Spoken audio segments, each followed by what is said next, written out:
I might start with my own one if that's all right.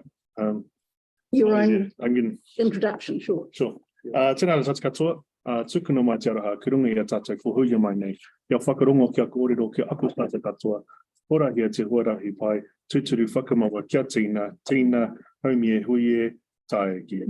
Thank you, Tyler. Just want to welcome everybody here, both board members and guests and staff. So I'll start with apologies. We have nobody who's apologised, which is good. Everybody's here. Anyone got a declaration of interest in any topic? No, we'll move over that. The confirmation of previous minutes. Can I have a mover? Mover Mark Peters, seconder Gamal. Any discussion? All those in favour say aye. Aye. Against? Carried. Now we're coming to the public forum, and we've got a deputation from Night Stream School, students and staff, who's also a mother. So if you like to come to the table. Oh, students are doing this, is very good. Yes. Have a chair. And you've got 10 minutes, including questions. So I'd try and finish in 5 minutes, and then you'll have the questions. Thank you. Hello, my name is Greta. I'm a Year 7 student at Mingi Hotel Night Stream School. Hello, I'm Maddie. I'm also a Year 7 student. Today we're here to bring your attention to issues we are facing at Horsell Junction Road and Wilcox Roundabout. We've made a video to share our concerns with you. Thank you. No, can you guys? Is there actually a video? I love this. Cool.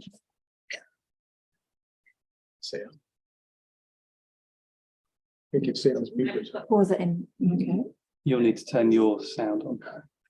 Yeah, it's my sound. It's on. Yeah, please also make sure that the people on Zoom can see the video so it's zoomed in on the screen. Yeah, I'm just doing that. Oh, nice one. You're all over it. Well, I'm sharing my screen.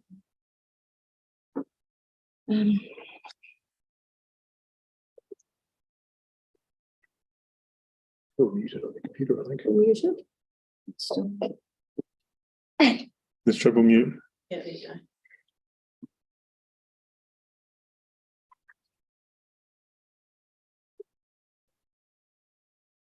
We'll go back, eh? Have you got the link on email? Have you got the video on I have email? got that, yeah. You flick it to me. And that won't help.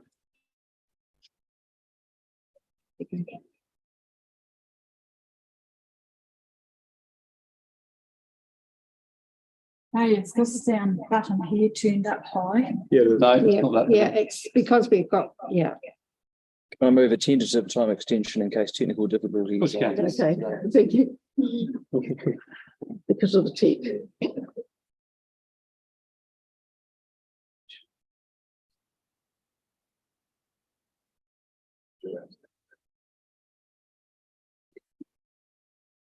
Often happens, doesn't it?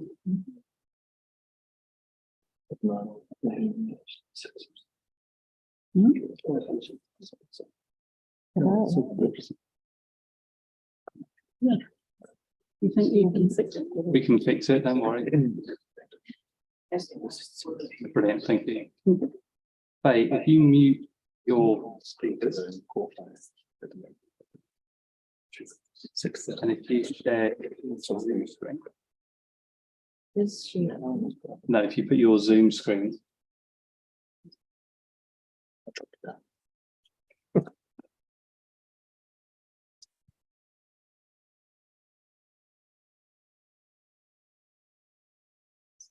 Looks good, my friends. It should be good to see it. It's easier just to watch from an iPad, perhaps. No, we can do it. You can do it. We have the technology. That would be A and all that. We believe. So, Was that someone on Zoom? Right, you've almost got it there. almost there. Almost there. So what I'm going to do. It'll go well when it works.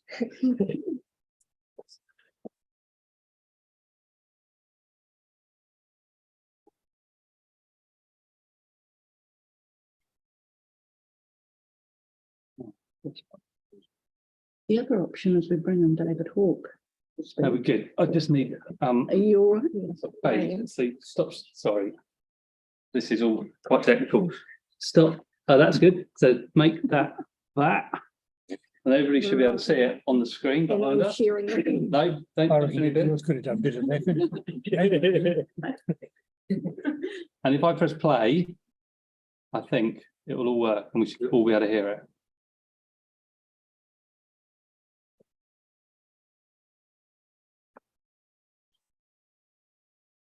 Make it slightly louder.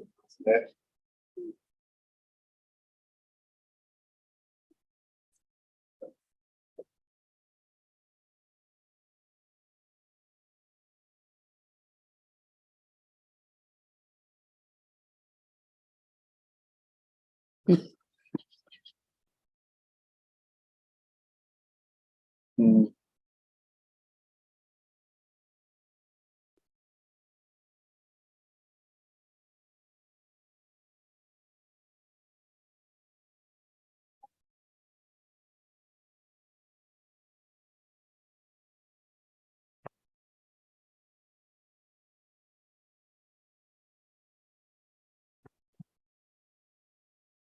Mm.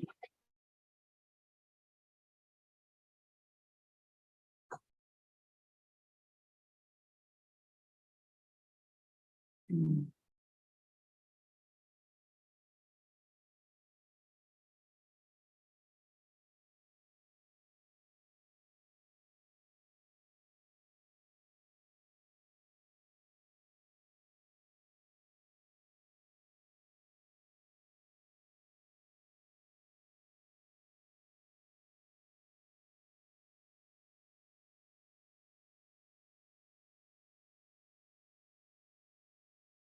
No. Oh, lovely. Thank you. Okay. Now, what I'll do now is ask any board member, have they got any questions of you? So if anyone wants to ask a question, Did they Andre? finish the presentation yes, it's finished. Have you got a question, Andre? yet? No, I can. not a present. Okay, Mark. Well done, good video. Hey, on Falls Junction Road, is there a wee island in the middle of the road to help you get across at the moment or not?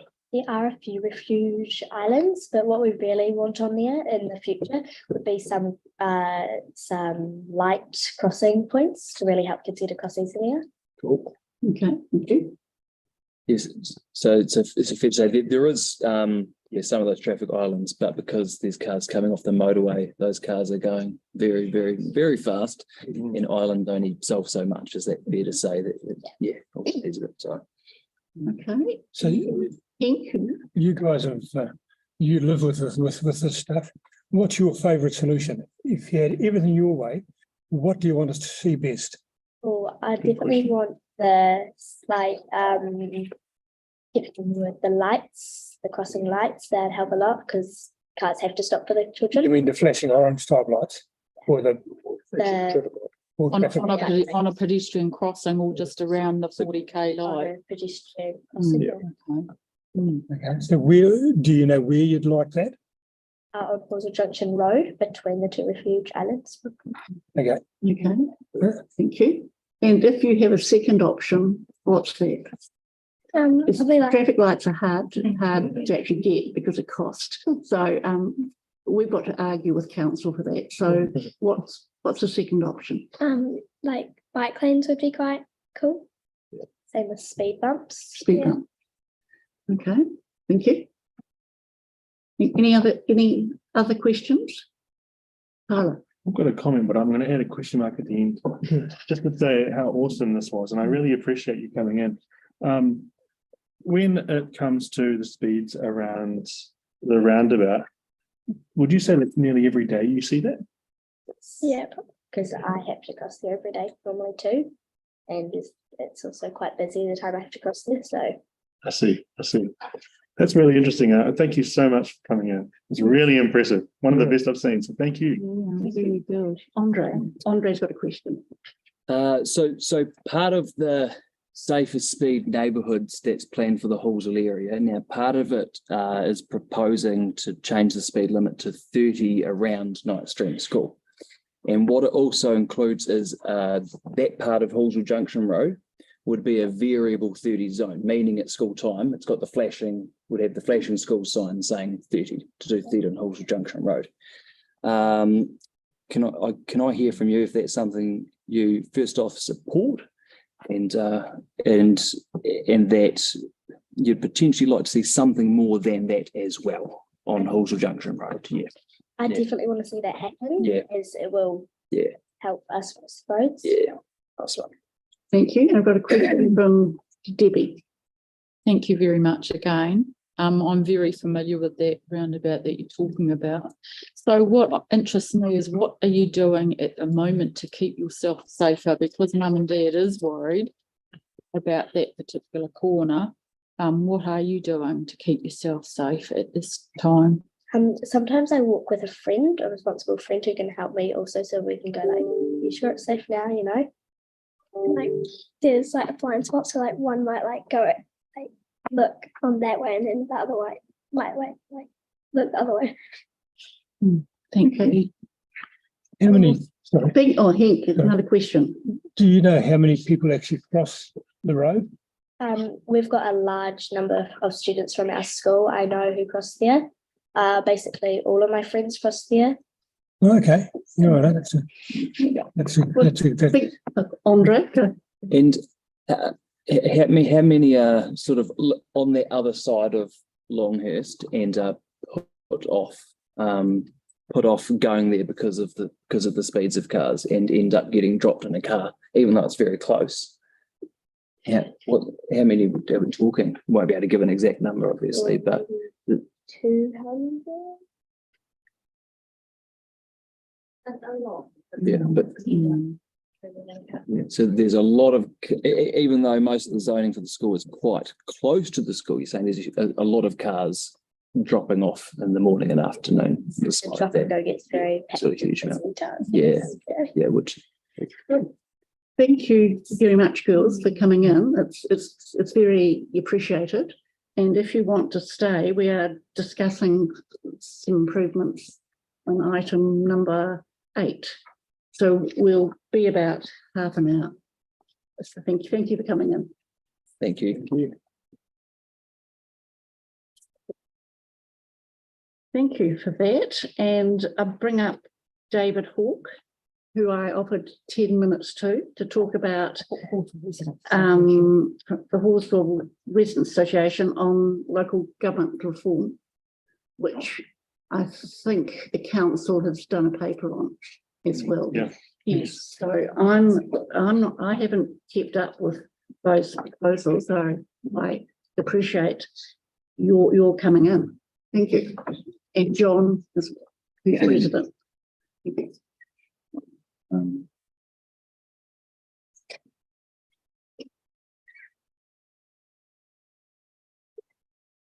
I'll move a tentative time extension in case of technical difficulties.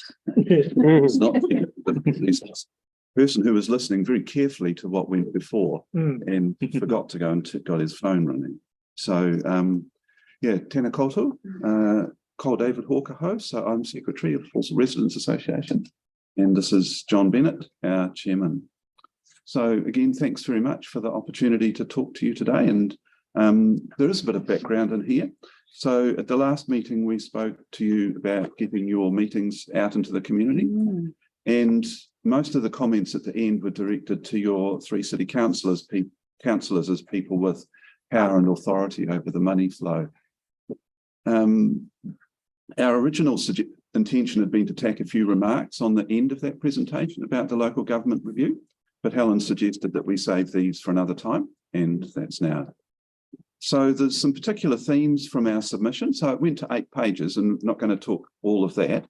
There are particular things that we think are relevant to you as a board. So these 3 things are voter turnout, deliberative democracy as a potential solution, and using the expertise present in the community outside council. So those are the 3 things we're going to talk about. So we'll start off with the question of voter turnout. So we run monthly Survey Monkeys on local issues. And so one of these around the time of the elections last year was on barriers to voting. That survey only got 31 responses, which is itself a message, because we would typically get up to 500 responses. So we got 31 on barriers to voting. But nevertheless, the findings ring true. 3/4 disagreed that the 40-odd% turnout is sufficient for everyone's views to be represented. So that's the turnout issue. And the biggest reason that people don't vote is the local government process is too hard to understand, followed by elected members don't take any notice of their communities. So we're just reporting back to you.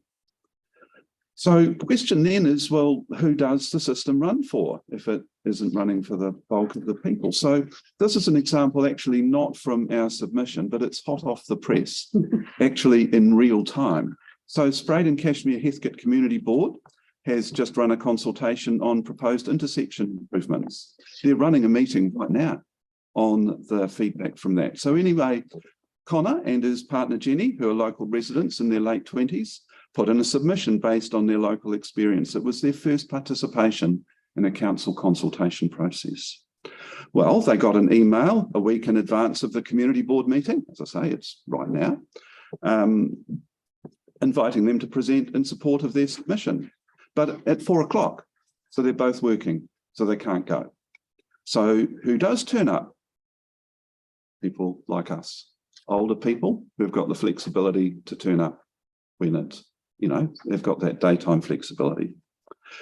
And also happens to be, broadly speaking, the demographic who vote. And the suggestions that they and many others made were listed, but they weren't addressed in the officer's report. So not only do they have a consultation process that the second part of that they're shut out of, but the points that they made weren't addressed. They were listed, but they weren't addressed. So the conclusion that we would have is that consultation is a box ticking exercise run for the people who vote and have time on their hands, people like John and me. Will Jenny and Connor bother again? I don't know. Probably not. Probably not. So let's move on now to the participatory democracy. So again, from our submission this time, in the draft report, it says successfully establishing a participatory project will require councils to make, this is quoting, a significant change in approach and mindset, and to, quote, take on a culture of and appetite for innovation and learning by doing. I'd have to say, we see that as somewhat naive. Without the will and resourcing from councils to make it work properly, participatory democracy will simply replicate the inequities in the present system. That's the argument we put in our submission. The draft report then goes on to say, quote, we think much of the current constraint on the use of more deliberative practices is simply a lack of know-how around staff on how to implement them for particular contexts. To quote from our submission, that is bollocks. So I've got a role play here. The engagement staff that we know at Christchurch City Council would get stuck in with gusto, and they would do a good job if they were given the opportunity and the resources. So here we go. Ata Marie, Tessa. You will know who Tessa is.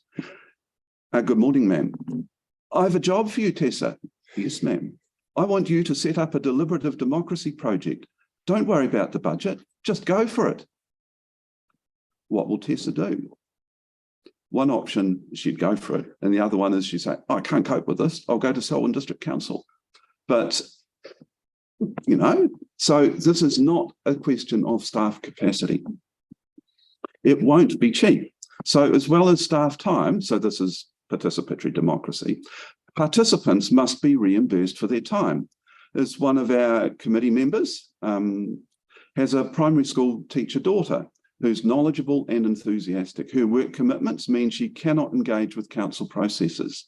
If she was to be selected for a participatory panel, her school would need to have the cost of a relieving teacher paid for. As it happens, it would be great if that happened because she would then be an invaluable resource for the civics education that elsewhere in the draft report talks about. So the third thing that we were going to talk about was expertise outside council. So in the old days, the level of education of people outside central and local government was pretty limited. But it's not like that now. There's a pretty delicate balance between recognising professional capacity of staff and the local knowledge and professional understanding of people in the community. If you think of our community, an example might be Dr. Chris Horn. Why not use the talents of motivations of people like Chris? As it happens, we're going to talk a bit more about that later in the evening when we talk about the proposed night stream school safety area improvements. So we'll pick that up later on. So where do we go from here? So this whole question of local government is a classic wicked problem. There is no clear-cut, simple solution. There'll be many contributors. So we thought we'd start out by giving a huge shout out for the skills and dedication of your community, if she's moved, development and engagement staff. Give them the resources they need. Let them use their professionalism to work for the whole city. Some other ideas though. Firstly, I can imagine this will result in huge uproar. Community board members' stipend needs to be increased to allow them, which is you, to not need to have another job to keep them here. Your job done properly is a full-time job, just like a city councillor is. Secondly, community expertise needs to be better harnessed through joint committees. Why not set up more committees like the Riccarton House and Bush Committee? This board contributes to. It's a really good model. And thirdly, boosting turnout needs better understanding of the system. Civics education in schools is easy to say, but it's hard to do. But something you can do is get out into the community as we described last meeting. At the end of the day, though, any changes need to be properly resourced. So as we did last week, over to you, Andre, Mark and Taylor. Thanks for listening. Thank you very much. And I'll have about 3 or 4 questions, if there's any questions. But thank you for that. Question, Tyler? Yeah. In our draft submission for the Future for Local Government, we did a lot of what I'd say progressive things in there, which was driven by staff, which I really appreciated. And one of them was changing the voting system from first past the post to STV. Another one was make it 16, which we unanimously supported at council. Is there anything that that you'd think that would actually contribute more in regards to engaging with our communities outside of the points that you've just raised? I think going to the 2 points that you raised, which is changing the voting age and STV, changing the voting age, we didn't even try to get consensus on that because it would just be, a challenge and we would spend a lot of time. In terms of STV, if we go back to that survey, one of the things is the system is hard to understand. STV is not easy to understand. And that sort of black box sort of thing, it would be a turn off. So to us, it's ducking the issue. In terms of council, it actually comes back to the will to them to resource engaging with the community. That's great. Good. Yes. Thank you. David, thanks. Andre, the question, and then thank you. First thing I'd say is I accept your challenge and think it's a very, very good one and very, very important one. And I'd like to issue one back. One of the best links into community boards and to councillors through its residents associations. The elected members will be there most months as well. And I guess there's many things we need to try and getting more people involved in the community board, but one of those best links through is a residents association. So my question, and picking up on the need to get more younger people involved, my question to you is what you'll be doing to get the residents association out in the community and get more young people involved in its local residents association. I could answer that. I'll defer to the chairman in the first instance. You're so kind. Well, we do our best in terms of getting involved with the community, in terms of the when it comes to elections, getting everybody involved. and we publicise the fact that we're having the meetings. So short of eyeballing people and actually saying, well, what about it? Which I've tried with my son-in-law, but not too well. Yeah, so it is a difficult one. Yeah. And I think one of the things too is that it's a, what would you call it? It's sort of like a snowball effect. Yeah. If we can start to get a very small number of people, then it becomes more attractive and then it picks up and becomes more dynamic. Yeah, it is a challenge, and there's no question about that. The thing that we've been doing, we would like people to come along to our meetings. We would be very happy. But the way we've been dealing with it instead is by running these surveys on SurveyMonkey, which reaches the demographic that aren't coming to our meetings. And we've found those surveys enormously helpful, both in helping us firm up our ideas and actually making us think of some things that we hadn't thought of. It also gives us credibility when it comes to doing submissions. You ask the question, who's involved, and actually say, yes, here are the numbers. I wonder if you'd consider using those surveys to maybe push more into finding out how people want to be engaged with and what they believe elected members should be doing differently, that kind of thing, which might be quite useful. Yeah, I think it's really important not to see this whole process as a challenge to elected members themselves. I'd rather take it as a systems challenge. So it's nothing directed at members themselves. It's the system that is the issue that we're. Okay, thank you. And we've got time for one more question, Mark. Yeah, thank you, gentlemen. It's a good challenge to lay down for council. It's because it is the greater council that we're talking here, community boards, the whole works. But just thinking of your Halswell area, you've got the Hiratini Student Council. And would you see that as a vital and really useful part of your community? Yes. Good. I'm certainly not going to say no. Glad you didn't. No, that's right. One of the points that we make is to, and it's really delicate. It's actually a journey a lot of the time with people working in schools, is to give them the confidence to identify and run their own issues. And again, if people are able to do that, then you get, again, it's the snowball effect. People start to see people listening. And one of the things I think would be enormously helpful if people from, we'll say, Night Stream, the Hotoa School, came in on a regular basis. And one of the things I think that happens when you do come in on a regular basis is that occasions such as this become slightly less intimidating, and you get to know the people as well. Having said that, I would like to say that I'm as nervous as anyone before I get up and talk here. I think we all are. Yeah, that's right. And the talk that I just did, that was probably 3 hours work this morning putting that together. So, it's no 5-minute job. But encouraging people right through the age group to get involved and come along and sit here and talk to you, it would be absolutely fantastic. Excellent. Thank you. Thank you very much. I'm probably going to ask you to do quite a surprising thing now. I think I'll ask you to stand back, and we have a petitioner. So I'll ask Mr. Jackson to come up, and if you step back, then we'll have you back on Night Stream school area improvements, and then we'll go through to the actual debate on this. Right. Okay, thank you. Thanks very much.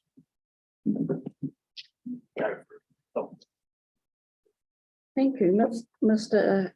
Jackson, Alan Jackson. You've got a petition, as I understand it. Yes, I understand. I've got 5 minutes. Yes. Well, I'll just And apologise. some time for questions too. Just apologise in advance. I might have to 10 minutes. read it quickly. Okay.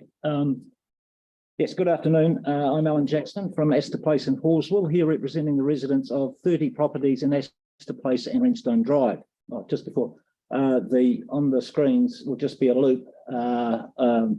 of just some shots, which we can talk about after. Thank you all for allowing me the next few minutes to outline the issue we have. And this is primarily the seed fall from the silver birch trees planted by the council in Rentstone Drive in 1992 to 1994. At present, there are approximately 60 trees planted, 20 of which are silver birch, and our issue concerns the 10 to 12 planted between the intersections of Rentstone Drive with Vanderbilt Place and Archduke Lane. This is the most concentrated area of the silver birch trees. To the best of my knowledge, none of these silver birch trees have ever been pruned or trimmed in any way. From spring through to summer and now into autumn, the seeds from these trees just continue to rain down continuously. Being such a light seed, they are easily blown on the prevailing northeast winds and wreak havoc with gardens, lawns, patios, spoutings, gutters, stormwater drains, and anything they come into contact with. They pile up and block everything. Windows and doors cannot be left open lest you wish your abode to resemble a compost heap. At this point, I would also point out that the seeds are a well-known allergy contributor. But on looking back on previous submissions based on this issue alone, it is pointless to pursue, as the council will only consider tree removal if serious health concerns can be proven, almost to the point that a death is imminent. I have seen the council's 63-page report from the 2016-17 petition on these same trees, and the bureaucratic ducking and diving is outstanding. You have photos that have been taken, as I say, you can see these as we look, and we could talk about them later. Along with the photos, there's also a copy of the signed petition we've organised. The balance of approximately 40 other species of trees in Rentstone Drive are mainly smaller blossom type trees that are by far more suitable than an urban residential area. You therefore ask why the change of trees, and the answer is simple. After planting the silver birch trees, the council realised the folly of their ways and ceased planting silver birch trees. Go to the council website and you will see that silver birch trees are not approved trees for any street, burn, park or riverbank. And the reason being seed fall. So why, after all this time, are they still there? The council acknowledged their problem by moving to smaller blossom trees and just left the silver birch ones there. We, the residents, are left with the issue and result of a long-standing problem, a council problem, and to date they basically don't want to know about it. I could now relay to you the toing and froing between myself, the council, and Tree Tech, the council contractors, but suffice to say their initial response was, and I quote, "Good news, Mr. Jackson, the issue you let us know about has been resolved." They had in fact done basically nothing. After telling the council I disagreed with their conclusion, I had a phone call from a Tree Tech representative who explained the council process and told me how they came to their conclusion. The Tree Tech rep has a look at the tree or trees in question and has to tick 2 boxes on each checklist. Are they healthy? Tick yes. Do they present immediate danger to life or property, damage to branches falling and things? Tick no. Report back to council, game over, issue resolved. Since then, I have had a communication from council saying that as there have been a number of complaints, they will review the requests. This was dated the 13th of February, nothing since. Okay, where to now? As I said, this is a council problem, but to date they will not admit it and or do anything about it. One of their reasons for doing nothing is that their cost analysis is approximately $1,000 a tree to fell and replace. My first response to this is that they had the gumption to pull them out when they realised they'd made their mistake, then they would have been a lot smaller than they are now, and the cost would have been negligible. In fact, you could have pulled them out by hand. Secondly, it's all well and good doing a cost analysis for removal, but what cost analysis was done for leaving them there? The cost of extra drain cleaning, resulting flooding, residents' health, anger, etc. The other reason one hears is that there is no budget for removal, yet the council has had 30 years to budget for it. These trees need to be at least all felled and replaced with suitable alternatives, or at least partial felling and replacement along with severe pruning and cutting back on those left. The council website states, and I quote again, "Street landscaping is arranged by the council in consultation with residents and starts with providing suitable spaces for trees to be planted, improving the quality of the tree canopy and reducing the problems some trees bring. This means planting the right trees in the right place," end quote. They are their words. I say to the council, would you put up with what we've had to for years? Also, where are you? If you are the decision maker, get your butt down here and front up and talk to those affected. Do not just get a rep from Tree Tech to call by without any contact, tick his 2 boxes on his checklist and say game over. I say to the council, take ownership of your problem, be accountable, take responsibility, stop the dereliction of your core duties, get proactive and apply what's missing, common sense. Thank you. Thank you, Mr. Is Jackson. there any questions on any of these that I can have some talk about? questions about Andre, Tyler and Deb. Andre. Yes, now, so one of the things I mentioned to you last month is that sometimes when we have issues like these, we'll get some residents in a street who want them removed, others who don't, and it becomes a headache. Now, of course, what you've done in the petition we've got here today is there's and this is for the knowledge of everyone anyone watching, it says agree/disagree, and everyone has crossed out the disagreed. It appears that everyone agrees. Yeah, and they are the 30 residents that are concerned between the Vanderbilt and Arch Street Lane. Yeah. So my question was just if you'd like to comment on the feedback you've had when door knocking. I personally didn't actually do the petition or the door knocking. My neighbour did. Yeah. And I may point out there's one slight not problem or whatever, that difference there. He's got to mention, I think he mentions 10 trees there on the thing. I've counted actually 11 and one questionable, which could be 12. So, but it's 10 to 12. Yeah. Thank you. Anything else? That's all from me. Tyler. Thank you, Andre. Just a question, Alan, I've got a couple actually. If we were to take out these trees, there's a possibility, and I think, you know, if everything like is there a preferential kind of tree that you'd like? I know in the Wigram area there's a lot of tortado and kowhai. Well, no, there's no actual specific species we would prefer, but what I referred to there is the 40 other species of trees in Rempstone Drive, where they stopped planting the silver birches when they realised that there's a leaf fall problem. They went and planted these small blossom type trees, I see. which only grow to Max take the height of that heat pump. Yeah. And fine in spring and summer, blossom you can put up with when it falls from the trees. Of And course. it's only in there in spring. Yeah. We've had this started in late September, October, and I think it's even worse now than what it was then. It's horrible stuff, isn't it? It just I've fallen victim to a silver birch in my house. So. well, I definitely know what you mean. Yeah. And the second question is, how long have you been living in the area? On the street. We built an Astor Place in 1993. So I've been there since those trees were planted, and I know what's happened, what their history is. Yep, good to know. Appreciate And it. my neighbours who are sitting there behind you, they've been there since 95. OG. Yeah, that's really good. Appreciate that. Tyler, Deb. I'll just make one comment on the slide that's up there at the moment. You're looking at that and you just see water there building up from that block drain. That so you can see the leaves there up in the middle there. Oh, could you just go back one? Or could you pause the loop, possibly just for a sec or two?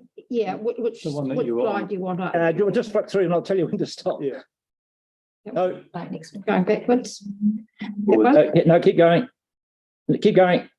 Keep going. Keep going. Next one. That's the start. Okay. Well, okay. Well, hang on. I'll start anyway. I'll just comment on the minute as I go. Right. That shot's taken to show the height of the trees above a standard house, right? You can click the next one. That again, showing the height, they're almost meeting in the middle. Height of the car there, you can see that. That's on Rempstone Drive. Next. Again, see the woman down on the footpath? That's a neighbour over in Rempstone Drive. Her height is approximately 1.65 metres. Look at the height of the tree. I reckon that's about 16, 18 metres tall. That's far too big. And look how close they're planted. And by their council's own admission, right trees in the right place. Look at that. How's that for a footpath on a berm? Look at the roots of the trees coming through. And it's even worse. The one in the middle was just, that was about one day after the council sweeper had been through. There'd been a bit of a rainfall and everything had just pushed to the side. And on the two on the sides there are just what the rain's done to them, just piled them up in heaps. Thank you. I'll just ask Deb, you've got a question? Yes, I will end it with a question, but I just also want to say I've probably met some of you some time ago and visited the area some years ago, actually, and I'm just really sorry that this has no action has taken place, and really sorry that this has come up again. I think, correct me if I'm wrong, where we left it, because we did have a significant report in regards to the dangers of the health in regards to these trees. I think that was even accepted by our arborist at the time. I think, wasn't it left where, okay, if we take them down, will you be prepared to pay for a new tree? I understand it. I wasn't involved with it at that stage, so I can't. Something comment on like that. that. I only know that from there was a comment made Yeah, to me that and that was offered. So I'm getting $900 a tree. Yes, I know, and I'm getting a nod that, and that was pretty much even accepted, even though it shouldn't have happened that way, in my opinion. So I'm just disappointed that they haven't taken them out, even though there was semi-verbal agreement that would happen, that you would put trees in. sorry, just- not to. Pardon? A report came to the board, and the board 2017. the board decided not to.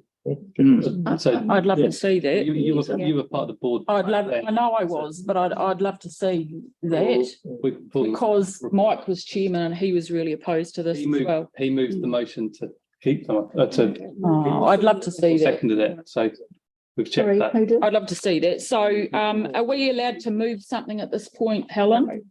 No, we've got a recommendation of a motion. I think what we'll do, Mr. Jackson, is if you stand back, we can have a discussion about it. I do know that they're very hard to get removed. Oh, yes, So we've been I understand that. through this, and I'm sure Hornby's been through it. And so you're the first person who's come to this board. No. No, this particular board. This iteration of the board. Post October. So we'll have a go at this. Yeah. Okay. And staff do admit the trees aren't good. So they say the trees aren't good, and then it becomes, but we don't want to take them down because it will affect all silver birches through Christchurch. That's basically. Oh, I can understand that. The argument I've heard. Yeah. Yeah. Yeah. So thank you. You've got my point. Thank you. Thank you very much, sir. Thank you. So would someone like to move the? Well, I haven't seen it. This is one of them. Yeah. Oh, okay. Oh, I've got it. So I've got that the board receives the petition tabled by Mr. Alan Jackson seeking the remediation and ongoing maintenance or removal of 10 silver birch trees on Wempston Drive from Vanderbilt Place to Archduke Lane, and 2, refers the issues raised in the petition to staff for investigation and advice. Are we able to amend? Yes. Can I make an amendment that we, due to the report and due to the staff agreement, and even the arborists say today that they do not plant silver birch anywhere urban anymore. On that basis, I would like to request that they're actually removed, not just trimmed. We can't do it from back to petition. They won't pass. So I think what will happen is we get the report back.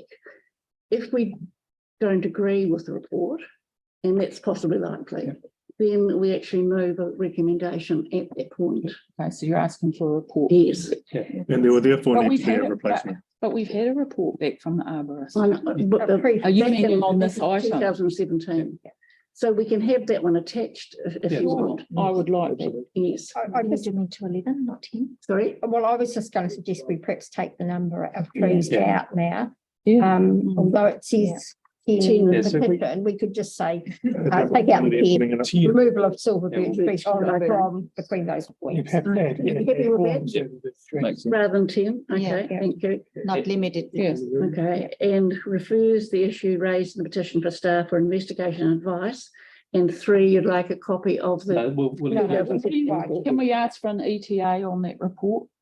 Like, how long are we expecting a report back? Within 3 months? We'll act on it as soon as we can. It's like saying how long is a piece of string now, isn't it? No, I know, that's why we put it, because it has been going on for a long time. Could ask for urgent investigation. So we'll. So ask the petition to staff for urgent underline in investigation and advice. We'll do that. Okay, so I'll move that. Have we got a seconder?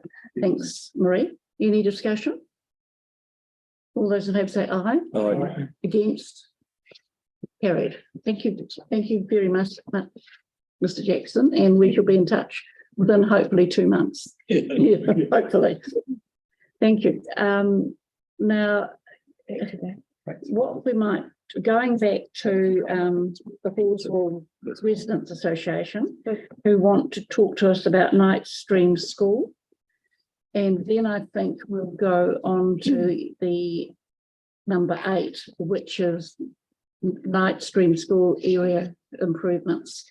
So if you'd like, Halswell Residents Association, if you'd like to come again to the table.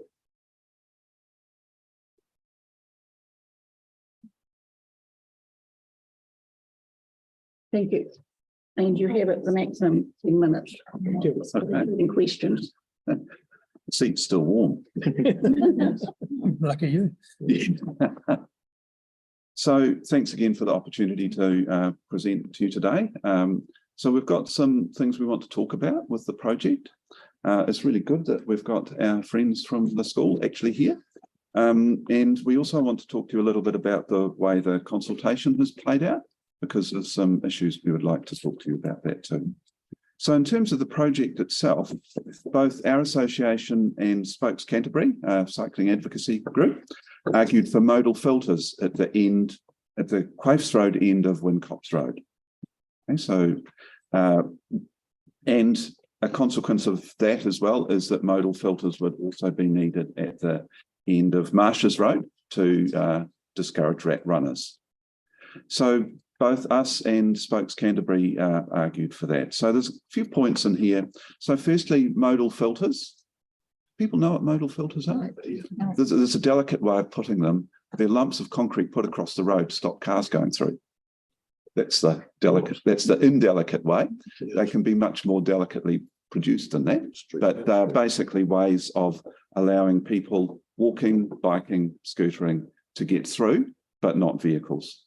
So these would go at the Quaifs Road end of Wincops Road, and my technology is too much arm way. So modal, M-O-D-I-L. M-O-D-A-L. So mode is in transport mode. So end of Quaifs, is it? Yep. So end of Wincops at Quaifs. Intersection. Okay. Modal filters. Yeah. Wincops, Quaifs, Marsh. Oh, yeah. So at this stage, they aren't included. They're not in the project as proposed. Okay. They're an internationally recognised way of controlling motor vehicle traffic in and out of particular neighbourhoods. And I'm sure your engineers will know they're widely used overseas. And as it happens, I was talking yesterday to an advocate from Dublin in the Irish Republic, and he went through the situation where they're widely used in Dublin. Oh, They've not been widely used in Christchurch, but here's the first place. Secondly, I guess your officer's report notes the classification of Wincops Road as a local road, but the project that we've got before us today doesn't actually do much to make it a local road. The modal filter idea would actually make it a local road because it would shut out the people coming through down Wincops Road from Selwyn District. The people from Selwyn District, so we're talking about people from the likes of Prebleton and Lincoln, their, if you like, designated route, the expected route is down Springs Road. Springs Road is very busy. There's a route down Ellesmere Road, and that's shortly to be upgraded to facilitate those folks. So they come whipping down Ellesmere Road and end out through Candies Road on State Highway 75 and go through Halswell. So the task, our challenge to you as a board, I guess, is to make some progress toward turning off the tap of the traffic that's actually using Wincops Road so that we don't have the issues that the people from Night Stream School, Toa, brought to you before. There's a question of cost, I guess, as well as the cost of the speed humps and the raised platform, which is, okay. I would imagine that we would soon be back here arguing for traffic signals to get across there, because you will know that there is even more development proposed for Prebbleton and Lincoln, which, unless it's controlled, will put even more traffic down the likes of Wincops Road. And so, you know, as a board, our challenge to you is to start that process so that we can actually turn off the flow of the vehicles going down Wincops Road. Interesting. So the priority that we're addressing here is having routes to school that are not only safe, as opposed to not requiring ambulance call-outs, but actually feel safe.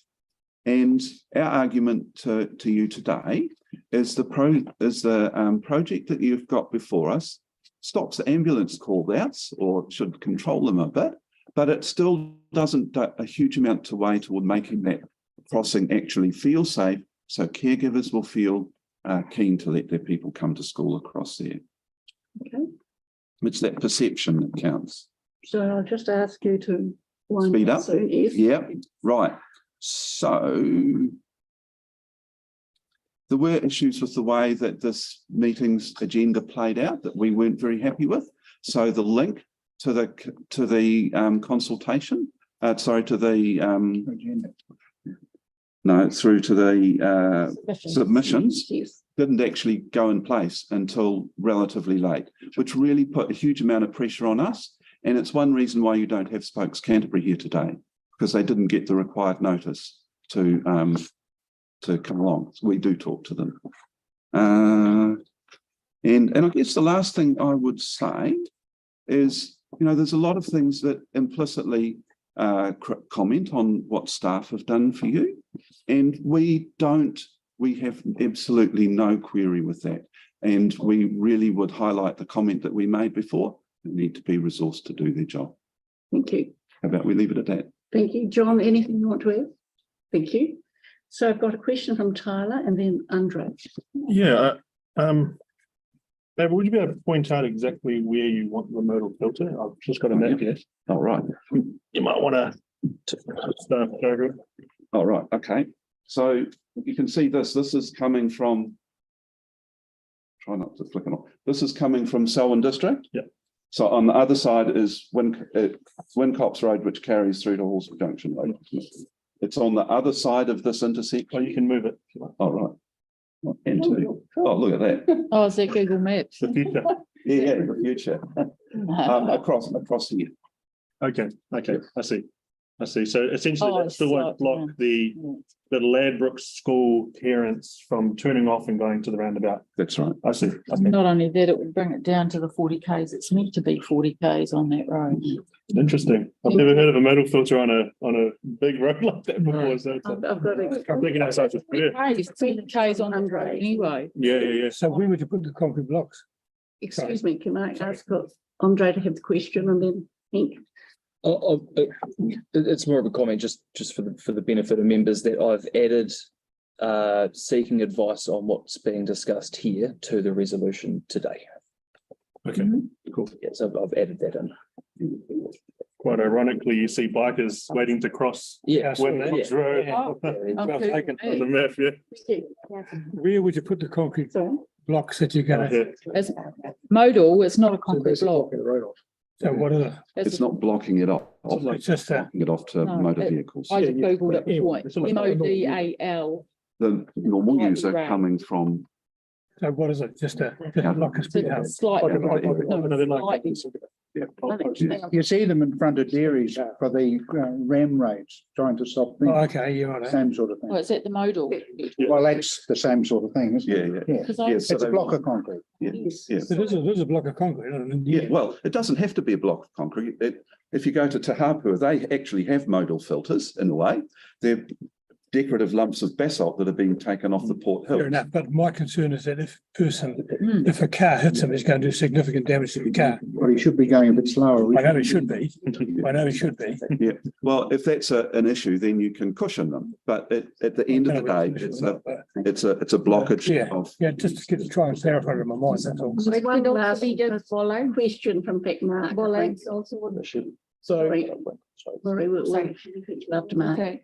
in effect, you're asking to cul-de-sac that road. This is what really needs to happen. Because concrete blocks are very rude. It's a little bit like McDermott Place. So John lives in McDermott Place. Yeah. You can turn off into McDermott Place, come to the end of it. If you're in a motor vehicle, you have to turn around and go back. But it's got walking and cycling access through to the next road, which is Halswell Junction Road. Yeah. But in effect, for the normal car driver, you're saying you cannot drive there. Therefore, That's right. cul-de-sac back. Yeah. So you need to think of that whole subdivision. The way to get around that subdivision is actually through the spine roads. So that's Richmond Ave, Caulfield Ave, and so on through. But I use that quite a bit. So I thought the different days would have worked for that, though. I think perhaps. Marie, and I'll then finish the deputation. Yeah, I was just looking at, I did Google that model filter, so it looks like also something like bollards like we have in Oxford Terrace with the trams. Oh, yeah. Yep. With the riverside. Yeah. Yep, there's the bollards there. Yeah. One goes up and down. Yeah, so you could do that. Yeah. I talked to my friend from Dublin and he said they do that. So there's a system that they use. Now this really is magnifying out the cost, but you can have, if you want residents to be able to get through there, they can have a card that they waved in front of the magic detector and suddenly the bollards disappear into the ground. Not going to happen. Okay, all right. That's a wee bit away from. Okay. Light should probably be. I'll have to conclude it at this point. If you stand back, John and David, I'll get staff to come to the table. And we may not be able to make a call on it today. I'm beginning to think it's more complex than perhaps we thought. So if you like to stand back, we'll have the staff up, the traffic staff. Again. Well, perhaps if we have time. Very quiet. I'll ask it across the room. It's very quiet. Well, wait and see if we have time, yeah. It's not complex though. There's something there adding to the resolution that we're seeking advice on what's been mentioned. It doesn't mean we can't go ahead with what's been discussed today. So there's a way through it. Okay. Right, thank you. Now we'll offer you 5 minutes. It's probably not enough. Both from the Night Streams pupils and from David and John, Halswell Residents Association. So can you sort of talk about what you're proposing and anything that our submitters have raised? Good evening all. So I'm Gautam, traffic engineer, and we have actually a community travel advisor and Gemma, senior transportation engineer with us. So as we know, this is about safety improvements around the Night Stream School. So our proposed treatments include, as we went to FC, like we have speed humps on all approaches to the Wincops Road, Richmond Avenue, Caulfield Avenue roundabout, and also speed cushions along Wincops Road in 2 locations, midway along Wincops Road near Ishwar Ganda Bollard, and also near the Marshes Road intersection. And we also are proposing a curb extension in Halswell Junction Road. So yeah, we did hear a lot of feedback from our Night Stream school and the local community regarding inappropriate vehicle speeds around this area. So we definitely feel that these treatments will greatly control vehicle speeds and improve the safety at this location. So happy to take any questions, but thank you. I've actually got a question, and it's about the raised platform. How high is that raised platform? 75 mm, as we mentioned in the report, which if we want a comparison, it is similar to the one outside Tower Junction, the one which we brought to the board kind of this time-ish last year. Okay. Yeah. Waterloo Road. So it's higher than the one on Richmond Avenue, is it? Yeah, the John Patterson Richmond. Yes. Yes. Okay. Thank you. So my question, and Tyler, and then Mark first. And then Mark. First, you put a hand first. Couple of questions. So the platform around the roundabout would be as sharp as you'd see on Lincoln Road? No, so it's not one big platform over the roundabout. There's speed humps on each approach to the roundabout, which is similar to what we've just constructed on Waterloo Road. So the Waterloo Road are actually speed bumps, so they're Yes, actually. so these will be speed bumps on the approaches to the roundabout because Okay. we feel we get better speed control with the speed humps than the tables sometimes. Oh, Yeah. of course. Well, the table that's been built at John Patterson, the table at Lincoln, we are getting the speed reduction that we Yeah. are looking for. Yeah. Yes. Okay, And thank you. Another Mark again. question, on the Halswell Junction Road curb extension, on the diagram, we've got, is it the orange area, the red area that's, Yes, yes, yes. yep. And with that, was there any consideration given to putting a pedestrian refuge in the middle so that you actually break up the journey and slow people down? So with that? the build out's actually for, we're using it as a little bit of traffic calming, but it's actually in anticipation of the variable speed limit sign for the schools being approved. And we can pop it in the sign so that it brings it out into the driver's line of sight more than being in the berm to the left. So it is to serve that function more than a pedestrian crossing function. I mean, I guess from my thoughts in there is that you heard the students talking about trying to get across that road as problematic, and that refuge might be something we need to come back to later. Consider. It doesn't preclude anything. Thank you. Tyler, do you have a question? Yeah, all of these points, are they, is it a mix of trials and permanent structures, or? Yeah, so the speed humps will be made from asphalt. Yeah. The speed cushions are a rubber tool that we can implement pretty much overnight Okay. so that we can try and get the speed calming that we're after quite quickly. And they're about 75 mil. The speed cushions are about 60 mil. That's just the standard height that they Gotcha. come in. And did you say they're rubber? Yes. I've got a question. The pupils asked for traffic lights. If we proceeded with what's in front of us, how long would it be before we'd be with traffic lights? No, they asked for flashing lights. Signals as well. I know it's been hard to get them on Cashmere Road. Yeah, so there's two different things. The variable speed limit signs, hopefully when we take them through the hearings panel soon, we can get those in fairly quickly. The traffic signal crossing is quite a bit more expensive, and Ashley has put it forward for long-term plan funding. So it'd be long-term plan funding. It would have to be. Is there a case for traffic signals at this I point? think as development continues to increase on the east side of Halswell Junction Road and children crossing from a safety perspective, yes, there's Okay. always a warrant for it. It's just the cost of it. So they've gone Okay, up. thank you. Debbie, thank you. Oh, yeah, did I hear you right that if we did the speed cushions, that would happen very quickly? Yes. Yeah, we're hoping that if we get approval today, we move straight into detailed design and get things ordered for implementation. So it would happen by Ideally within the next 2 months. 2 months. Okay. Okay. Quicker. Sarah, thank you. There's a good diagram there, but I must admit it is a little bit tricky to envisage what they look like. Is it possible? I mean, it's, possible to have more like computer generated images on those photographs of that particular area, so we can actually see what it's going to look like. Oh, It's very similar to St. Martin's. Is St. Martin's in here? It won't be on Google, but I do have a site photo I can send through. Yeah. That would be helpful. It's really hard. No, we're going to. Yeah. Then would it be I helpful can if just I show you just, off my phone if you want. if I just, You can't bring it up. It's Yeah. only been put in the last month. no, I was just meaning it just like this is where we're going to put the, Oh, okay. All right. doing a David. Yeah. we were.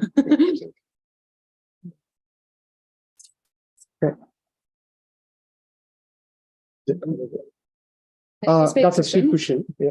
Debbie, while we're waiting, have you got a? Oh, no, I was going to move the stuff. What you want to see is the No. roundabout.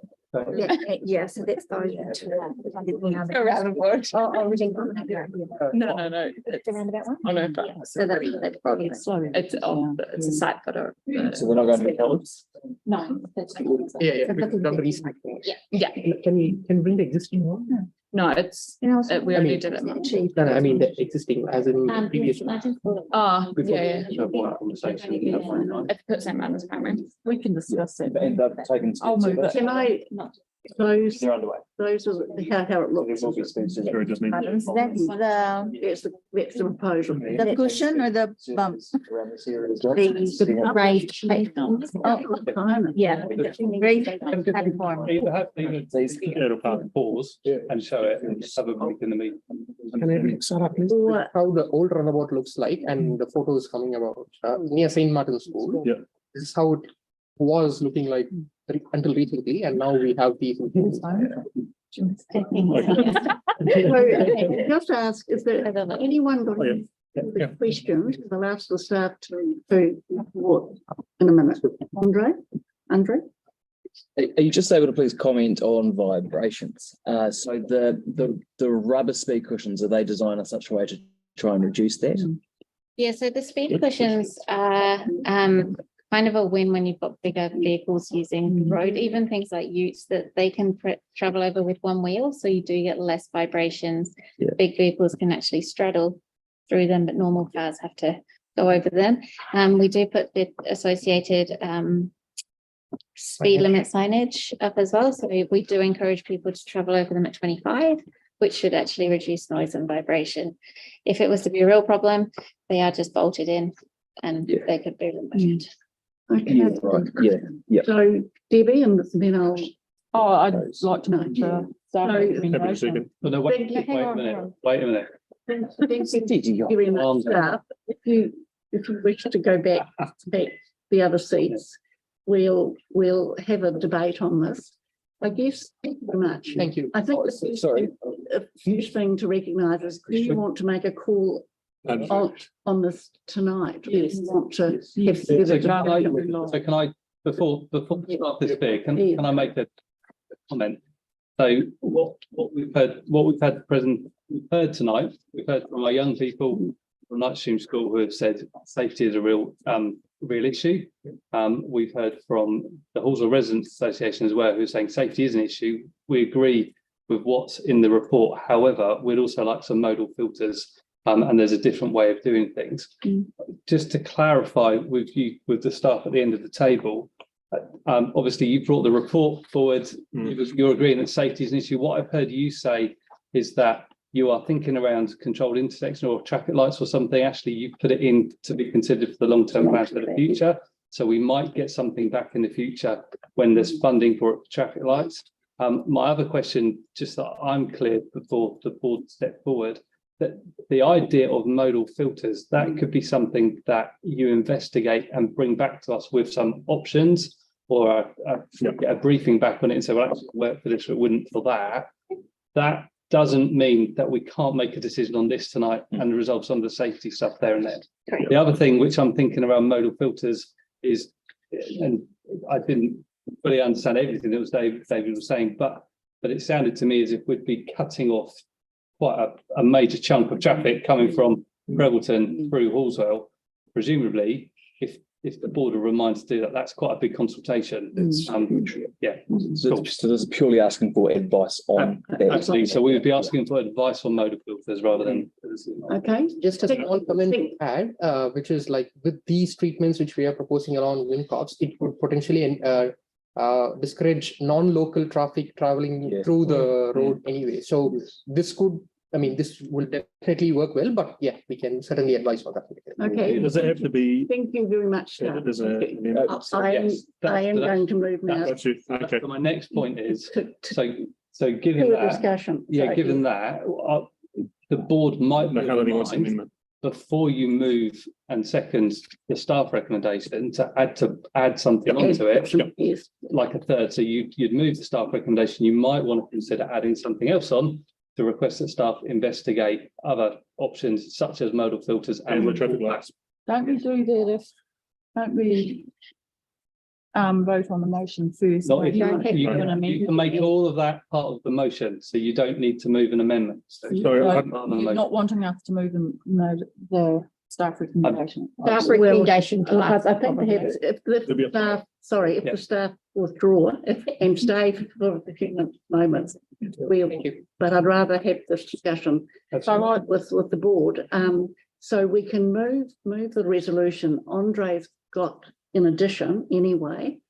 I've got one, I think, that we argue for traffic lights during the long-term plan. Was it traffic lights they were after? I just want to clarify. Signalised crossings, what we're talking about. It was signalised crossings, Helen. It's the same thing. Yes. Well, I mean, it means traffic, I think it means traffic signals. No, It does. they were talking about signalised crossing. Yeah. So we just need to. Yes, school also wants flashing lights, which Yeah. would be the variable speeds. Yes. So we're doing that anyway, the speed management plan. But it's signalised crossing provision. Yes. It is traffic. Not talking about traffic lights. Well, it is traffic lights. So I understand it. Flashing lights at the pedestrian crossing. Oh, No, don't. I don't think so. No, I think what the school people are talking about is traffic lights. They were talking about traffic lights. It may not be possible. We can argue for it during. Or signalised flashing lights. A collaboration of, Yeah. if you will. It's a bit of everything. If you ask. Yes, so Andre, if you want to move the resolution, add any amendment which you wish Can to. we seek clarification from the school, because I feel that there's a bit of cross purposing going on. Well, it's here. already something that's been requested by staff. Well, in the I- long-term if you want to, I can ask the Sort of- school. We're talking about something that's already been Talking requested about- anyway. Traffic lights, traffic signal. The flashing lights is what they were talking about in their video. Yep. But I guess they're alternate in terms of safety, not only for students at the school, but also the wider community crossing that Horsell Junction would be the signal, the traffic. The signal. Collaboration. And we'd have to do that not this year, but the following year. It's Yeah. a massive Yeah, project, so they're okay. giving you their ultimate. in terms of Okay. safety. Okay, great. Nothing wrong with that. Thank you. No, we'll try it, we'll take it right. So I want, Andre, if you could put in what you wish. And then I'd like to put in that we argue for traffic signals during the next long-term plan. Is that part of a resolution that the board will argue for something? No. Well, we can In what advocate way for it. would you put that? We Yeah, can. that doesn't need to go in. It doesn't need to go in there. That does- We will note that. That's right. Yeah. Have to make sure that. Yeah, it doesn't, We'll yeah, call it. that wouldn't go in here. Yeah. So it was purely a matter of adding that the board will seek advice on the issue raised That's right. by the Residents Association around the corner at Wincops and Quays. Sounds like the staff are doing that anyway. And perhaps if I could put in, could we seek No, that's advice? just something that's been raised today, so that wouldn't be something that they're already doing. I wonder if we could seek advice on the possibility of traffic signals for the following after or during the long-term plan process. Yes, It's already. Sorry, I'm not following. Yeah, that's what That the work's staff- already underway, so there's nothing we need advice on. That's just making a request to the long-term plan. Have they? Has it got it? Oh, Yes, good. that's what they said, Helen. They said that they're already highlighting that for the long-term plan. Long-term plan, so that's in the long. So what was your word? So what I'm saying. I don't have any wording in mind. So what we're suggesting is that we will have, in a minute, you are going to have the motion, which was the staff motion 1, 2, 3, 4, and there'll be a fifth one, which is that you request staff advice Of the installation of modal. filters. Is it installation? Well, can I comment on that? Well, let's get the words right, We'll and get the then words right. and then No, And debate. debate. not It's discussion, no, well, just getting this table, I need a seconder. And then we can ask questions, yes. My point is before you think about, Seconded, hint. before you think about the wording is that it is a major road and the staff has highlighted this. It's a huge road. I'm wondering as a board, if we approve the 1, 2, 3, 4, and of course there's a lot of slowing down features within that, do we then recognise or do we then determine, hey, that's really working, we may not need to investigate the modals? Yeah. So do we pass the 1, 2, 3, 4 today? They've already said that this will be quick, and it may result in what we're looking for, which is the incredible slowdown features that we're needing, without having to do that in further investigation. Do we do it that way and park it to see how it goes? Well, we'll put that up on, Andre's proposing it, it's been seconded. Yes. So we're kind of debating it now. So you're debating that we might not need that look at the Well, I'll go further by saying that we all know how costly it is to even investigate. So I'm wondering whether do we wait and see, and I'm pretty sure the slowdown features that the staff have put towards us to this today have gone into a lot of work. Thank you very much for that. But do we just look at that, see how it goes in 6 months' time? If it's not working, we can absolutely come back to it. We know the cost features of a report. I guess I'd seen a report back, just a paragraph on it. I wouldn't have seen a lot of time being spent on it, but just a brief. Because it is a main road and I can't see it passing anyway. No, I probably can't either. No, so that's my point is. But they can possibly they can come back with it. Mark, you've got. We know if it's an option. We're not, we're not seeking a report either. We're just seeking advice, which could be very short and couple of paragraphs. Memo. But yeah, so it wouldn't necessarily need to be an expensive. But we've already had that from staff tonight. They've already said it's a main road. The chances of us getting modals is very slim. Can I just remind us where we are? So you have a motion on the table, which is the staff motion, and then you've asked for a fifth thing, which is to request that staff provide some advice on the installation of modal filters or something similar, as was described tonight. Staff have agreed that they can do that at some point in the future. We would probably wait until the things were installed before we would come back and tell you those things anyway, because there would be no point reporting back on it without, exactly as you've said. I don't see that it's a major problem as the motion stands at the moment. What will probably happen is the staff will come back and give us a briefing, maybe in 6 months' time, to say, you remember, we installed this stuff. Actually, we found that works. We don't recommend that filters are a good idea. Or they might come back and say, you know, it's not worked as we thought. But development in Prebbleton, just as Halswell Residents Association said, has increased. We're seeing lots more traffic come through. We think that we need another option to reduce traffic and do some traffic calming measures.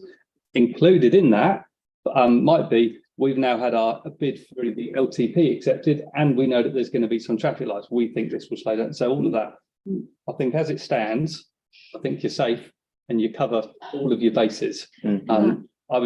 My advice from a governance perspective is include it, move the motion, and off you go. So what? Okay, now can I just say, because I want to move on this. We've got a mover, Andreas, seconder, Henk. I want debate now, please. So if anyone wants, I think Debbie's partly debated. Just Mark, check the wording with Mark. Yeah. No, Henk is seconded it. No, Helen, she wanted to check if that wording was right before we got into debate. Good. Yeah. So I just wanted to check the wording with Andre, because it's kind of my wording. I just wanted to check that that's captured with intent. Yeah. Would you like to reiterate it, or you okay with it? Sorry, would I like to separate what is your change? Now, can I please just, I'm planning to insist on standing orders. I don't normally, but we need to be efficient with this. So people are free now to actually debate this. You either like this recommendation, or you don't like it, or you want some wording change. Mark. When we put this to the vote, can we break it out so the five's on its own? Thank you. What I was going to ask. So yes, we can. So put staff recommendation and then five. Yeah. So we've got the staff recommendation in front of us. We're debating it now. Also, I need a mover and second staff recommendation. We have a mover. We'll have a vote.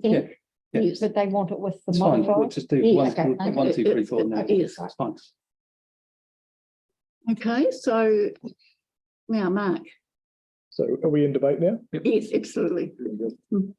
Extremely happy to support 1, 2, 3, 4. I think the more safety we can put into this with measures like that, the better it is for everyone. I'm pleased to hear that those tables at the roundabout are likely to be far more effective than Richmond Ave, because that would be the last thing we need is putting more of those in. So I would be hoping that with these measures will make this environment a whole lot safer for the residents and school children. And it'll be very interesting to have a report back in a few months' time, 6 months, whatever, to see how effective this has been. I do like the idea of the speed cushions. I remember way back when we were talking about Richmond Ave, we were told we couldn't have those. And it would have been an interesting one for us to perhaps revisit there should we need to down the track. But the idea of the modal filters, man, that's a really violent move against cars. And it's basically telling our neighbourhoods, not just in Christchurch, but in Selwyn, that cars are not welcome on these streets. And to hear that an idea would be to push that traffic onto Springs Road, can I say good luck with that? Springs Road is already a nightmare. It is congested hugely. And to push even more traffic up onto Springs Road, you were going to bring it to an absolute gridlock. So good luck if you ever get down that path. But I would happily support 1, 2, 3, and 4 today. 5, and I'm really dubious on that. Thank you. Tyler. Kia ora, everyone. I think everybody knows, and it's very public knowledge, that I'm always for making our neighbourhoods safer. 1, 2, 3, 4, I completely support, and 5, I will support also, on the basis of we're only requesting staff advice on the possible installation of these motor filters at the end of Quaifs and Wincops. Now, we've had the Resident Association spokes and Nightstream School advocate for safer neighbourhoods, and we've seen that before. There's a lot that Councillor Mark and myself agree on. There is a lot. In this instance, it is not this one. I'm definitely a car driver, but I'm also open for other people having possible safety modes of travel across the board, including Halswell. And so therefore, I will be happily supporting 1, 2, 3, 4, and 5 on the basis of improving our neighbourhood safety and actually looking at all avenues to see where we can improve. And if it is not number 5, if number 5 comes across as it is advised not to change this, then so be it. I'm absolutely fine with that. As long as we're checking out every single avenue, I'm more than okay with that. Kia ora. Thank you. Kia ora. So I'm just curious here with number 5. It's very a specific thing that we're requesting. What is it that we're hoping to achieve? Reduce speed traffic or reduce traffic flow? Because to me, that's reducing traffic full stop. That's wrong. And if it's the speed that's the issue, there's other things that can be looked at for speed rather than just reducing car traffic entirely. So are you uncomfortable about speed cushions? No, just number 5. Number specifically 5. modal filters. Yeah, That's fine. So yeah, I'm curious to know why. Well, maybe I should have said this before, but I was a bit confused about where it was all going. Why we've gone with specifics of modal filters rather than we want to look at effective ways of either reducing speed or reducing traffic flow or whatever the issue is, rather than, you know what I mean? Yes.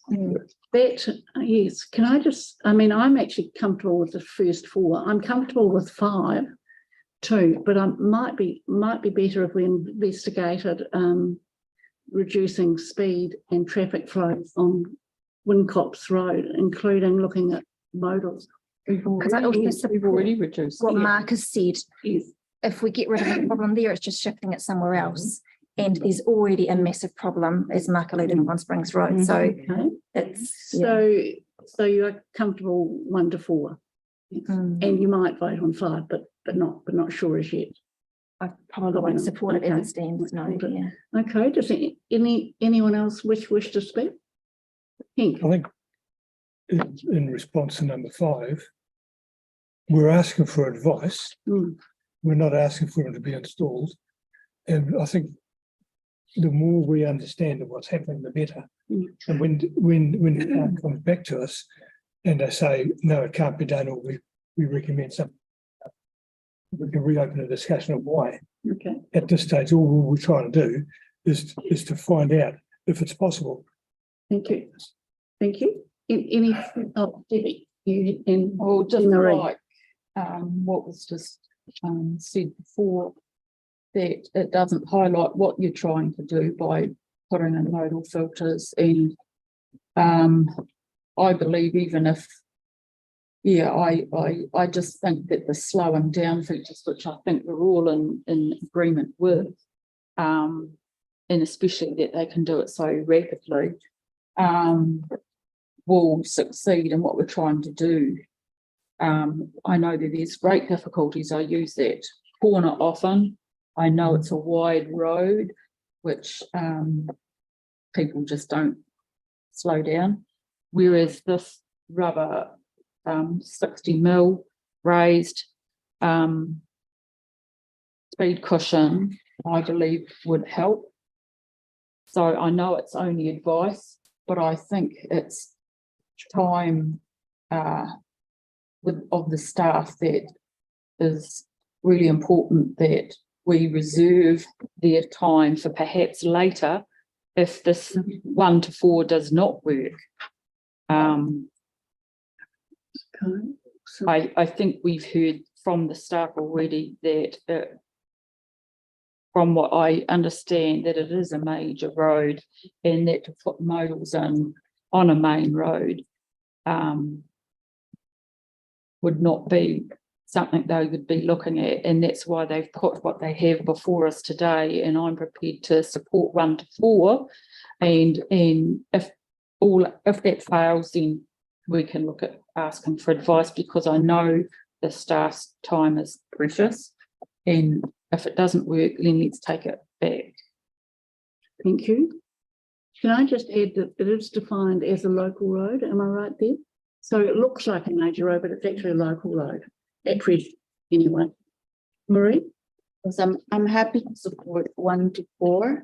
I'm not sure about 5 because as Sarah had pointed out, it's not addressing the issue of safety, although that is closing off traffic, and if you close that off, then you'll just transfer a different issue now in another part of the city.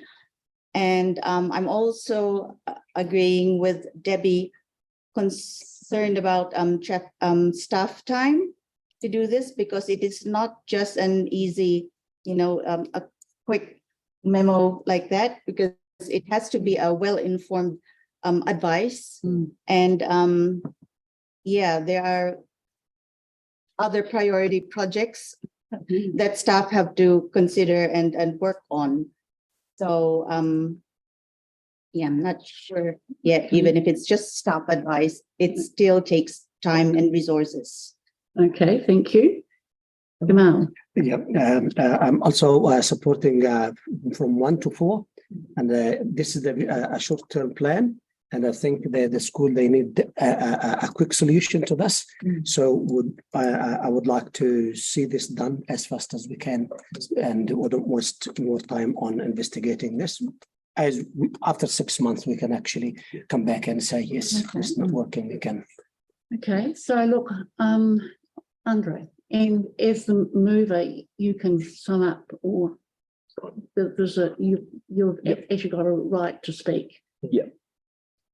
So on the issue at hand of roundabout and speed cushion, so I door knocked along Wincops Road in September, and tried to get to hear from everyone about this proposed plan. That was when the items had first been sent to our community board, so I was able to show people what the images looked like and get their feedback. I didn't come across anyone who was opposed to the idea, and I did door knock around that roundabout as well. The question I was going to ask staff is my concern that there's no submissions from the people immediately by the roundabout. I'm a bit surprised to see that there isn't, so I just wanted to ask staff what conversations they may not have had with them. But as I say, I got support when I did the door knocking, so I'm comfortable with that. In terms of all the submissions we've got, there are some opposed and some who don't live in the area. The general feedback I've had is when I put this to the Longhurst community, generally quite supportive of. If ever I had any opposition to it, it was from people who didn't necessarily live in the immediate Longhurst area. But as we know, people want slower speeds outside their homes and their communities, but they don't like driving slow speeds on their commutes. And I guess they are only human. So very much supportive. In terms of a modal filter and that potential idea, the first thing I'd say is I'm not overly keen on the idea. But that's not what this is about. That's not what this is about at all. The Residents Association have come to us, and what they're wanting to be looked at is the wider context of traffic in the Halswell area, what the plans are for future, and the fact that there's going to be, or there's another 2,000 homes going to show up around, if I recall correctly, around the Prebbleton area. and much of which will send traffic down Wincops Road. So here we are putting speed cushions in to address the immediate traffic issues. There's going to be thousands more cars coming down Wincops Road over the coming years. So the point they've made is that we should be looking at the wider context of traffic in the Halswell area. They've mentioned this as a potential option as a part of that. They're not saying put it in now. Neither are we as a board, neither do I think that should be done. I'm not sure if it's a good idea or not. My first thought is very, very hesitant and not keen. Could I be talked into it? Who knows? But there is never a bad time to request staff advice for a high growth area like Halswell where traffic is going. There's never a bad time to request staff advice. I disagree that it would be a waste of time. I think any advice we get around traffic projections, future traffic issues around Halswell is something that we should be doing as a board and is never a waste of time. I never called it a waste of time. I never said that you, no, yeah, in response to come up, but I may have changed his mind. He might not think it's a waste of time anymore. That's why you're allowed to sum up, actually, because you can change people's minds if they would wish to be changed, basically. It wouldn't just mean dumping traffic on Springs Road either. Just mentioned one of the other points that Residents Association would have made is that the Selwyn District Council are planning to use Ellesmere Road to direct a lot more traffic onto Candies Road, which would go onto Halswell Road. So the question there is, well, would traffic be better off using something like Halswell Road than Wincops Road on a commute? That's a reasonable point. Does that mean the modal filter is the answer? Not necessarily, but I don't think staff advice would hurt in any case. And my point being, it is never a bad time to get staff advice on traffic in this area. To say that we might look at advice down the track, we've got the opportunity now. I don't think it will hurt. That could be very, very simple advice. But I guess what I would suggest doing is changing the wording as well. Okay, if you wish to. Which would read as follows. Go ahead. Requests staff provide advice on the future projected levels of traffic.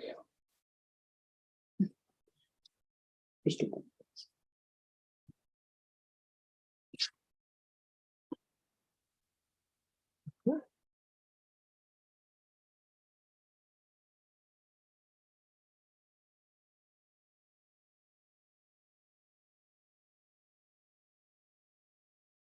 levels of traffic in the wider South Halswell area.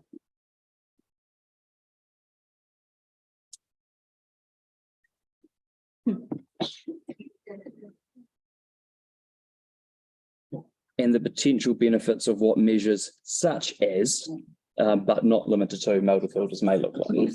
Yeah. So nice, Andre. Nice, mate. What do you reckon, hey? What do you reckon? Yes, What do you reckon? The way you go. I haven't got it. Roundabout. What was it, sorry?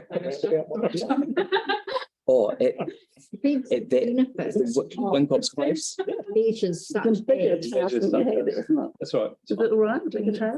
But there's not a current issue. There's not a current issue at that intersection, though. So how do you get to Wincops Road and from? Can we not have a conversation? Yeah. Just let's get this. Okay, thank you. Thank you. Right, so have we got that down? I don't think traffic from Ashburton to someone living in Knightstream on Wincops Road is the issue here. Okay. So the motion as the number 5 now reads that we request staff provide advice on the future projected levels of traffic in the wider South Halswell area and the potential benefits of measures such as the possible installation of modal filters or similar at the Quays Road end of Wincops. Is that right? Largely Wincops. Yeah. Noting that we're seeing stuff on the wider issue at play here, which is a very, very good point that has been made. We're essentially putting a band-aid on what's going to be many thousands of cars coming through here over the coming years. Halswell's not built yet. It's got another 8-9 years to go. Freeborton, Selwyn's not built yet. Yeah. Up to all the words? Yeah, I think so. Yeah. Thanks, I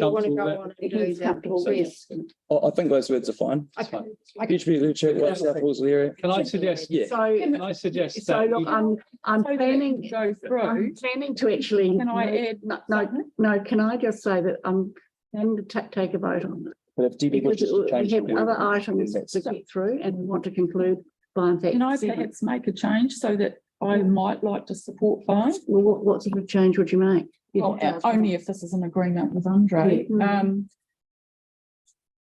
Have a part A and B on number 5 and look at perhaps a roundabout.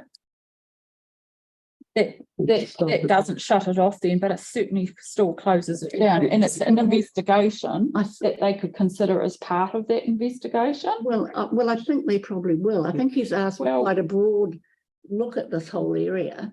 So I'm sure a roundabout will actually come up. You've got possible installation of modal filters / roundabout. Could we add / roundabout there? Do you have an objection, Andre? Be supported. Modal photos / roundabout. That way it's not closing, it's slowing it down, it's allowing the flow of traffic.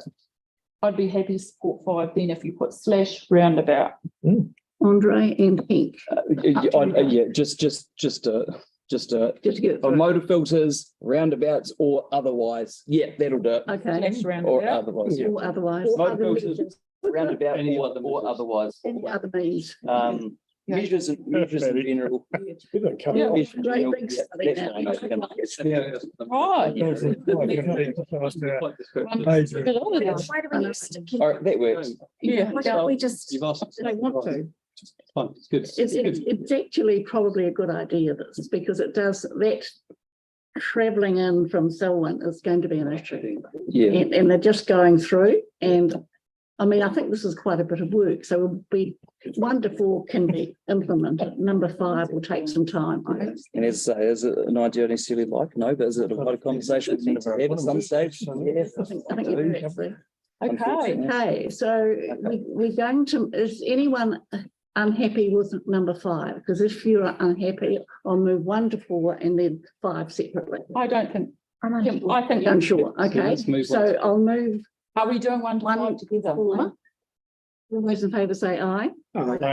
Against? Carried. All those in favour of 5, those in favour of 5 say aye. Aye. Against? I'm unsure. You can abstain. Okay. Oh, abstain. Okay, You abstain. you can abstain. Sarah abstain. Do you want it recorded? You want it recorded? Sure. Yes. You might as well. Thank you. Well done. Thank you, well done. Oh, that was useful. Thank you, participants and staff. Thank you for that. I'm going to go now on to number 7, which I hope is easy because we have no say in this at all. Happy to move. Happy to move. Happy to second. Gamal second. Right, I'll put that. All those in favour say aye. Aye. Thank you. Carried. Now, I might just jump if I could over to number 10, because I'll come back. Mark and Bernard. I'll come back to 9 actually. I just want to get 10 done. So we've got 2 items for funding. I'll take them separately. So Happy to move, yeah. Hey, It was a waste of time going, wasn't it? yeah, go on then. I'll do okay, It was moving nothing from out of it. you moving both items? Both items. Both, okay. Is that Waterloo Road? No, Number 10. the funding. The funding, yeah. funding. It's all come off the rails since you said you were going to stick to standing. Oh, I'm back to jumping around. So number 10, we're approving 2 lots of funding. One to the Halswell United Association Club and the other to the Canterbury Western Kindergarten. Second. It's already been Seconded. Tyler. Any debate? Okay, all in favour say aye. Aye. Against? Carried. Great, so we've done every item. We're going back to Waterloo Road improvements. Here we go. I don't know if we're going to have issues with that. Mark, You won't. Happy to move. happy to move? Yeah. Any questions? Wait a minute, you got to start. No, we're head start. There was nothing further, it was just those questions. So Mark's moved it. Mark moved, Debbie seconded. We've got a staff member at the table. So any questions of the staff member? Just Mark. a question regarding the speed humps there. Yes. Have they got their colour yet? So they should be painting today and then last the line market on Sunday. They redid the ceiling overnight. Excellent. Fantastic. We're close. Hasn't been ideal, but we're close. Yeah. Okay, any discussion or debate? Can I just ask one? Yes, go ahead. Sorry, out of order, but the protection of the cycle lane down towards Carmen Road is just a painted cycle lane down there, It is just painted. and it's got no stopping lines. And because we're having a conversation on a hearings panel right now about potentially putting some of the sort of rubber car park dividers along the line of the stop cars from pulling in and parking in the cycleway. Is that something that we could fairly easily add to this if we need to? It shouldn't be a problem in future. We'd have to discuss it with Waka Kotahi, the intersection approaches, but those treatments are fairly easy to implement. Because I'm just wondering whether we need to perhaps add an extra clause to this to say monitor the school drop-off behaviour as to whether we need to modify by adding some extra measures to stop some potential bad behaviour that might emerge. I think the school parking does appear slightly further to the west than the intersection with lights, but you're more than happy to monitor anything. We should when we do projects anyways. Yeah, thank you. But happy to move it. Okay, so we thank you. If you stand back from the table, I've been a bit sort of informal here, so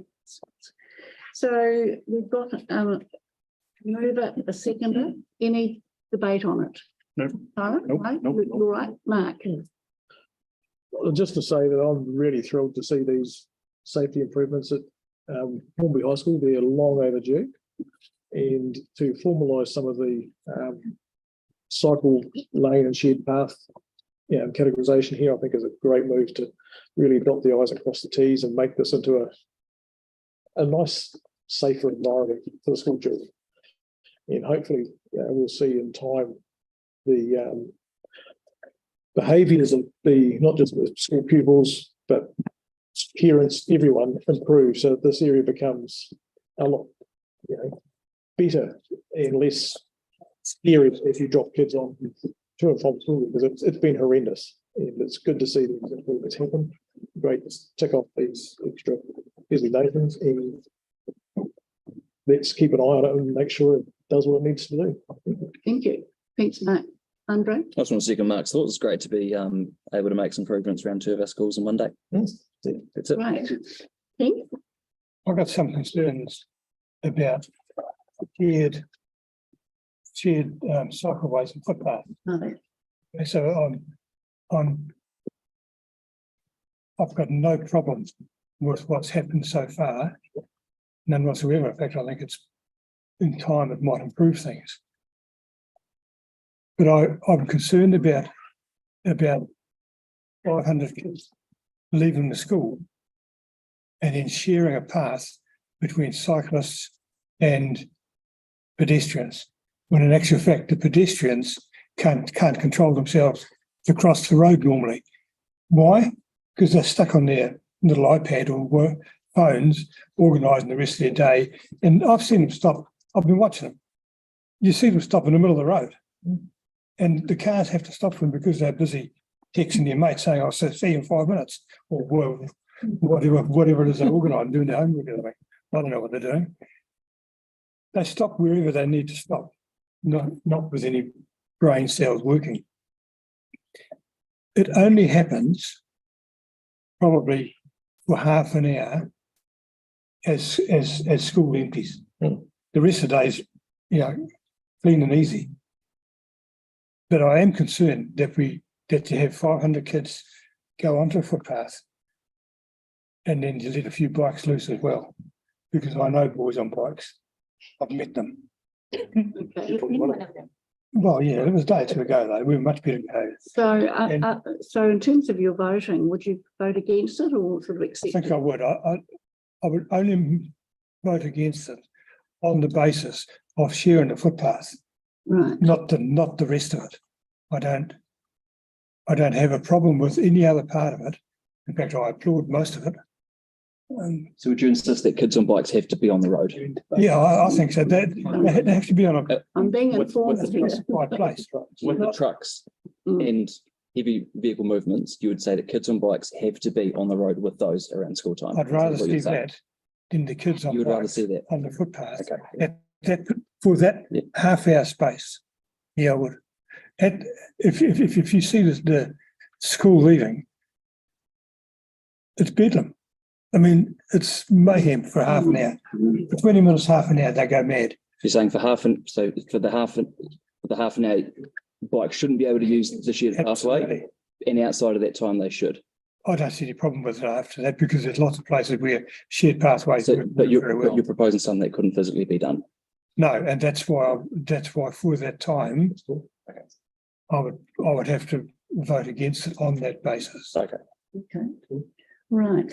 No, you're right. You can't do it for half hour period. Thank you, Henk. And perhaps we have a look at this going forward, particularly if it's other schools, this shared path. But I will move the actual resolution. All those in favour say aye. Aye. Against? Aye. Carried with Henk formally noted. Thank you. Yeah. Now we're moving now to the Halswell-Hornby-Riccarton Community Board Area Report, and that's Matthew. You want to stay there, Matthew? Yep. You do. Thank you, staff. Thank you. Well done. I'll take it. Fred, any question? Let me move. Thank you. Could I just, Go on. could I just make one correction? So the connect in here, the date that was shown, it didn't go ahead on, and we have a new date. Yep. Friday, the 10th of March, 5 p.m. to 7 p.m. Harrington Park. Okay. I just want to put that in. Thank you. Sorry, can I hear Faye? Yes, go ahead. Can I hear Faye on the microphone? Sorry, yes. So any questions or comments? No, I'm just happy to move. Mark, I've got a couple commenting or moving? afternoon, Matt and Faye might have picked them up, I don't know. Yeah, no, we picked them up and referred them to staff. Okay. Because I mean, the question I had was around Awatea Gardens and whether we'd communicated back to the original instigators of the speed issue being looked into on there. I'm happy to go and door knock them because I know this issue. And whether there's a possibility of getting a couple of extra stencils put practically out at the end of Clematis, just so we'll see what staff have to say about that. Speak to staff around that. So I think the traffic engineer said that there was also a customer service request that he'd responded to the residents on that, but telling them what was happening here. And also that they put the 40 sign, so it was proposed to be on the street that the public forum presenters live on, not right outside their place, but where staff considered to be most optimum position because it captures the people coming off the main road where they're travelling faster and comes up at them, at the optimum place to induce a slower speed. I understand that, but I'm just wondering, seeing as how the problem actually happens at their location, whether a reinforcement at their location might just be enough to remind people, hey, you're supposed to be doing 40 here. So Is that on the bend of Awatea? Yeah. So I'll go and talk to them anyway and make sure they become happy. And just in terms of Mark was successful in getting, I think we all know this, the 151 to 153 Road. Great week. 6 months. It was very. Holding you to it. It was amazing. Be ready. 6 months. So I didn't think you'd go against 6 months. So yeah, absolutely. So thank you, Mark, for that. So does someone want extra item or? No, I just have one last question. You've probably referred this to staff as well, I'd imagine, was the Kyle Park hard surface question. Because I did see some consternation in the Hornby Residents Association realm about potentially Kyle Park footpath renewal being put back to 2026 when they're in a shocking state. And I noticed one of the comments on their page was that a wheelchair had potentially tipped over in that locality because of the state of the footpaths. So we'll wait an extra couple of years or more for it to be repaired, I think is fairly intolerable when they were told around the election time that it should be done this year. So Expecting a briefing. So is that coming through to Yeah, them? I don't know whether the footpath renewals have been put back. What the information you've got says it's around Kyle Park, and it's the what's it around? It's around the hard surface renewals. So I'm not sure what that covers and what that doesn't cover. So I've referred that to staff. They can clarify that. We've got a briefing coming up with Park. We've got 2 briefings coming up. There'll be quite big ones. So we've got traffic that are coming, and it will be about an hour and a half. The team will come in and they'll present what they do, where they're used, what different pots of money they've got, and what is planned for you, and where their priorities are, which may differ from your priorities. And there may be the ability to move things around. Parks are going to do something very similar. So I think traffics are coming to the next briefing. Parks, we haven't got a date for, but hopefully it's the one after. It's in April, and it will be very similar. They'll be talking through, here's the assets that we've got renewal, here's the hard surface renewals that we've got, here are the place fix renewals. The appendix or the attachment that's in the document, you'll see it's got lots of green ticks. That's the stuff that is underway and in planning. As I understand it, I don't work for Parks, but as I understand it, the yellow ticks are the ones that potentially could be moved. And so I wouldn't worry about it too much at the minute. We'll have the experts here talking to us, and we can ask them the questions. And traffic and parks, the staff are obviously, you've got fantastic staff like Andrew from traffic, who is out and about and working with people regularly, so gets a really good sense of what the priorities are, and hopefully where they think the priorities are, that's right. But it's great to hear from people that live locally to say it's this and not that, and would be happy if you did this rather than that. So, and the parks team and the traffic team are open for that.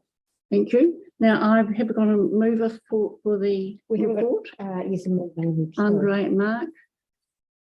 Andre's to move, Mark to second. All those in favour say aye. Mark's bloody doing everything. Oh, yeah. Carried. Now, just on the program going forward, we've got elected members information exchange, which I want to keep to 15 minutes. Cannot wait. I want to have a discussion on water charges. I've been asked by the Central Riccarton Residents Association to bring this up to see if there's board support on it. I think there's going to be differing views, I'll but discuss that in my exchange for context. yes. Yeah. So are you going on, Andre? Have you got to actually go earlier? Because what I would like to do is do elected members information exchange in 15 minutes, and then do 15 minutes at the most on water charges. Okay, and I'll let As part of elected members of our exchange. yes, I think so at the end. At the end, so it's coherent. So don't. It's not bits and pieces. So, who would like to start off? Now, can I get you to advise us if it's an action point or just information? So, and perhaps you've got 3 items only for each person. So to make it faster. So, Debbie, you've got some. This may be on Andre's list as well. I had a resident call me today, once again in regards to the Milnes Road intersection with William Britton, and she stood down there the other day for about an hour and just saw all these near misses. We've got warning signs, new intersection up ahead, but I have to wonder if we need one further back as well. So there's 2 and a bigger sign. I have asked that, haven't I, Matthew? Do we have any feedback? They said that they were going to further action point. They said they were going to further investigate, but I haven't had feedback as to whether they have or when they plan to do that. It really is an excellent waiting to happen, wouldn't you agree, Andre? Yeah, well, there's been a start in that the stone wall has now since been removed. So that was done Thursday last week. So that's a start. And then presumably there's other measures happening like the signage you mentioned, but we're not sure yet what the signage might be or when it might happen. So they've also said speed cushions.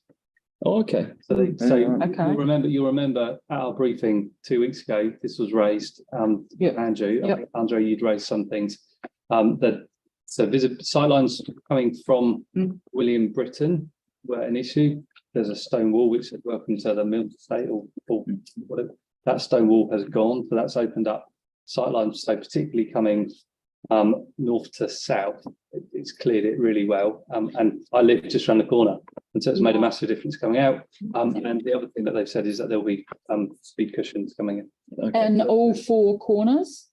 No, because one of them, you'll remember one of them's a through road. Yeah. So part That's of where they have to give way now on that through road. no, it's part of the challenge is that William Britton is now opened up and it's That's a right. through road. So the road has changed. So it used to go straight through Milnes and now straight through William Britton. So that's changed. There are signs up that say that.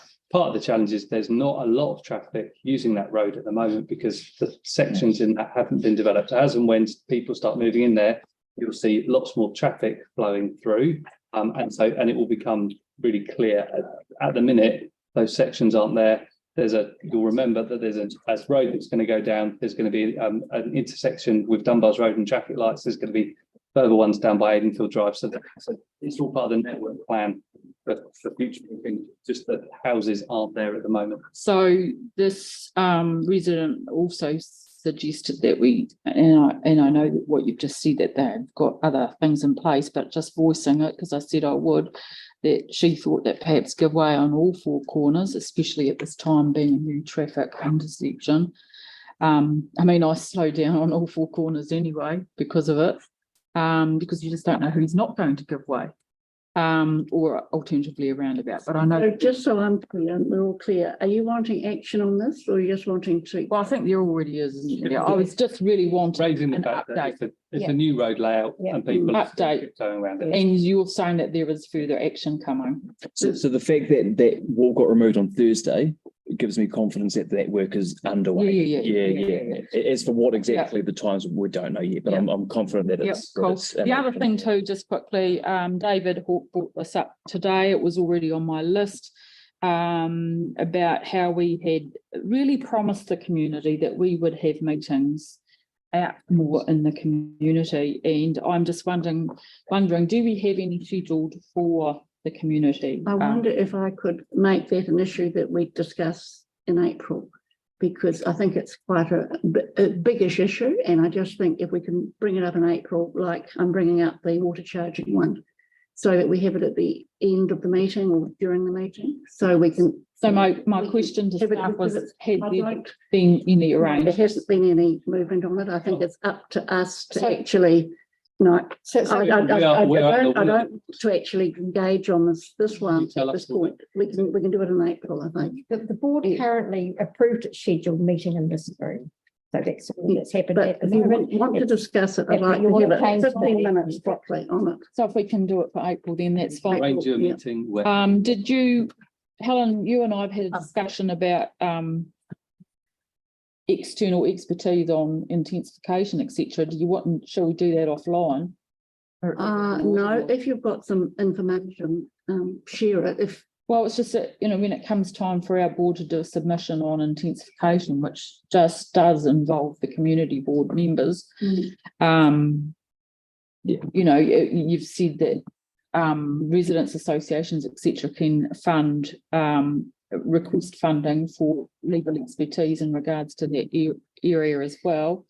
So we have had that in regards to Noble subdivision. We had a QC appointed in regards to that subdivision. We've had expertise in regards to the quarry, because it was a hugely serious issue, and this interpretation is deemed quite serious amongst the community as well.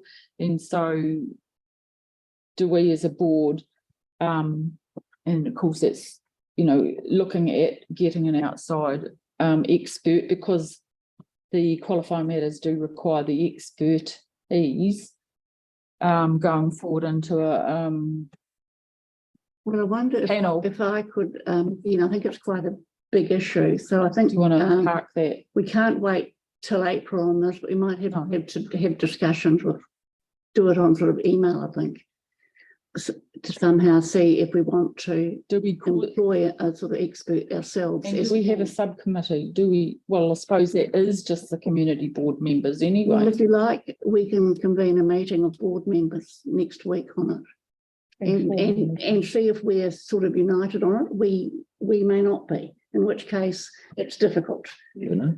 So it It's just community. Well, I'll have to step back. Yeah, okay, so that will be the 5 community board Can I members. comment on Yes. the process? Sorry? Can I comment on a process question there? Yep. So you haven't had an application from a resident association asking for funding for anything? No, we're talking about our. No, but I'm saying you haven't had anything from, so there's no decision to make on whether you should grant a resident association. Oh, I'm not talking about that. I know. She's talking about the board. No, I'm just being clear. So that hasn't come in yet.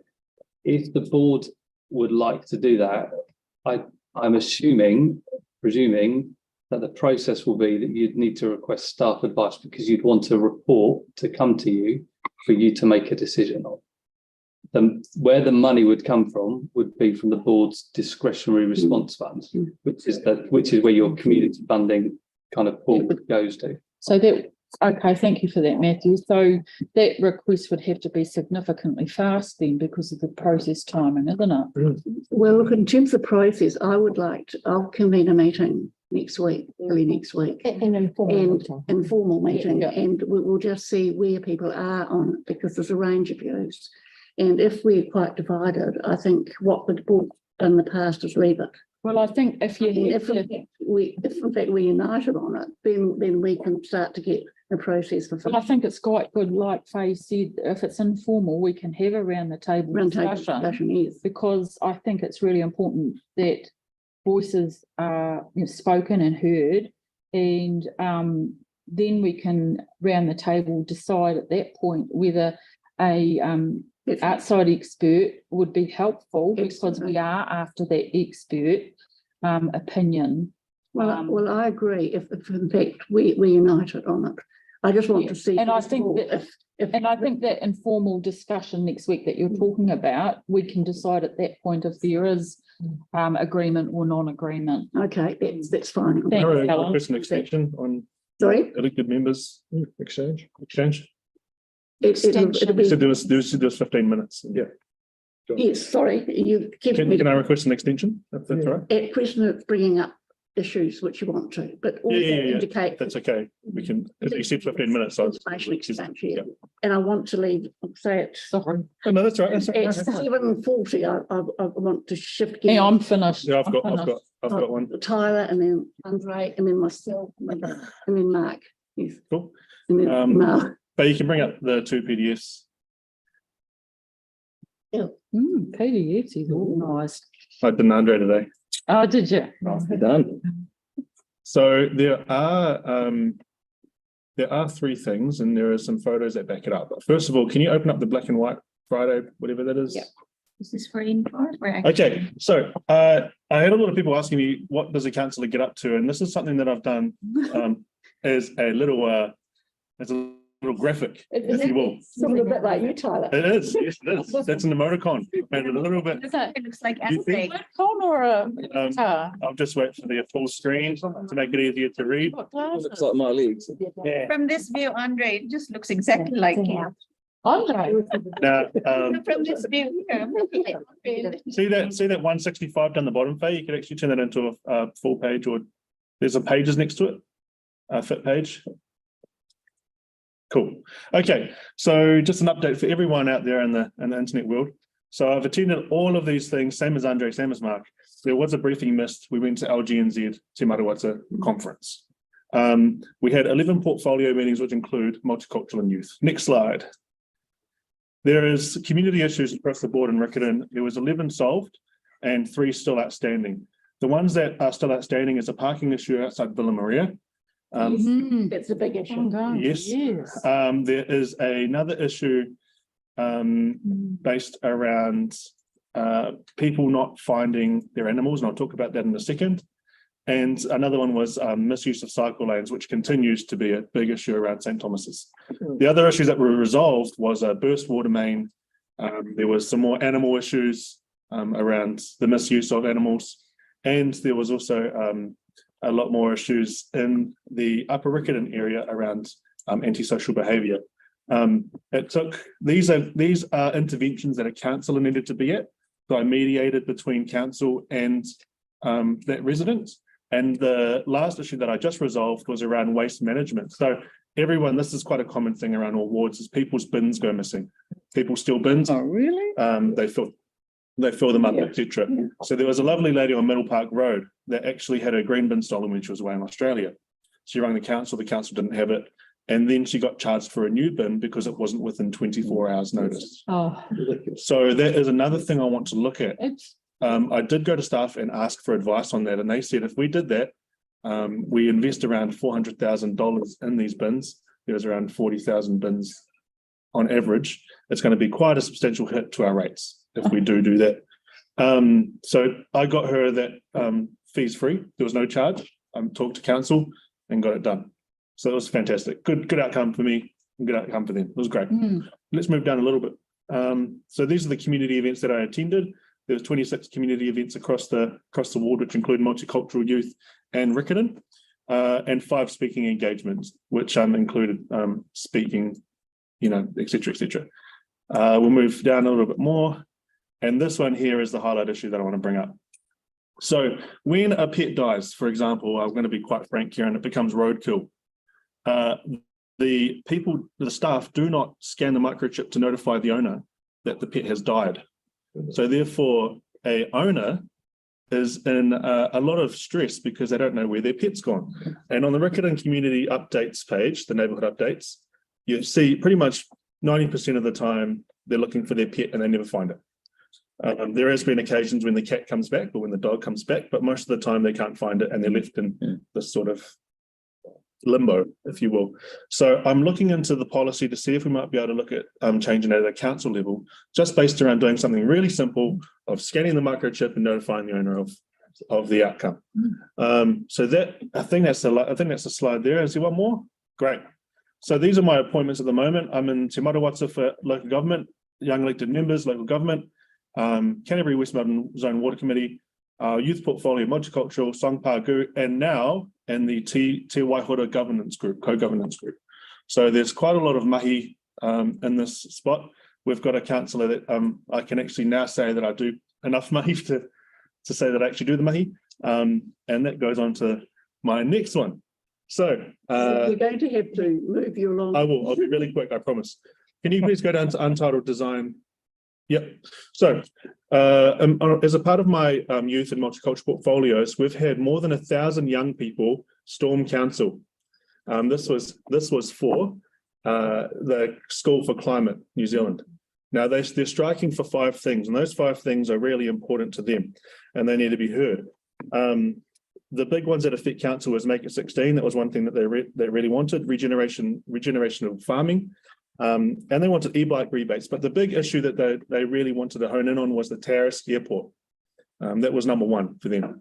And they had a good yarn to fill. It was an interesting talk, and he got a lot of booze, let's say that. what did they want in regards to Terrace? Stop it. They want it stopped for the climate. My last item is really important to Riccarton. Now that is Unity Week. If you slide down a little bit more, Di Henwood kicked that off on the 8th of March, and Mark turned up to that. Yeah, of course I would. And he's always at everything, by the way. Yeah. And if you go to the link, Faye, just quickly, there are 3 dates which are really important for us to potentially attend. It's on the email of yours. Oh, sorry. Apologies. Right. Just take a minute. Di Henwood is a well-known comedian, award-winning comedian. He was on 7 Days, The Project, etc. He's got stage 4 cancer. So he talked about unity and gave a really good discussion on his life and how we actually unite as people and give respect and dignity to others. So this is Unity Week. This is based off the Christchurch attack. And all of the aunties that lost their other halves or people in their family, they actually started the Sakina Trust. And if we go down, and Imam's involved with this too, if we go down, keep going down a little bit more, there's women behind it, and you go down even further, there is upcoming events. And this is what I wanted to talk about quickly. March 16th is a meet and eat for Unity Week. That's going to be at Riverside Market. It'll have it all on the website. Number 2 is the Walk the Talk for Unity. That's a big march going from Canterbury Museum to the Commons. And the last one is a Unity picnic where everyone meets and greets, which is going to be at the gardens, Botanical Gardens. So those are really important for us as a community to be able to get behind this kaupapa, which is really important for not only the Sakina Trust, but the council, and making sure that we are trying to let everyone know that Christchurch is a place of unity, respect, dignity, and most of all, love. Thank you. And that's my update. Thank you. Nice. Thank you very much. Well done. Now, thank you, Andre. The next, I'm Tyler. The next person ahead was Andre, then Mark, myself, and then Gamal. One from me, it is a request. They're wanting to make sure that the Wickham Road entrance to Napunawai is indeed open by the time the Netzel Centre opens. I raise it with the head of parks every time I see him, but if our board could, as an action point, just get a response in writing around how they are tracking with that work. Thank you. That's it. Thank you. Thank you, Andre. Mark? Yeah, it's got a couple of things. I've met with some residents in Denise Crescent. There's a problem there with industrial to residential interface, with noise problems, with engineering activities taking place on back boundaries of residents. So I'm seeking advice from planning staff around the rules and what's allowed and whether there's something we can do about that to help them. So, so I guess to put it out there, it's a bit of information for you. The Amy Springs Awatea intersections, I managed to pull that forward in the annual plan draft. So thanks for the support of my councillors around the table.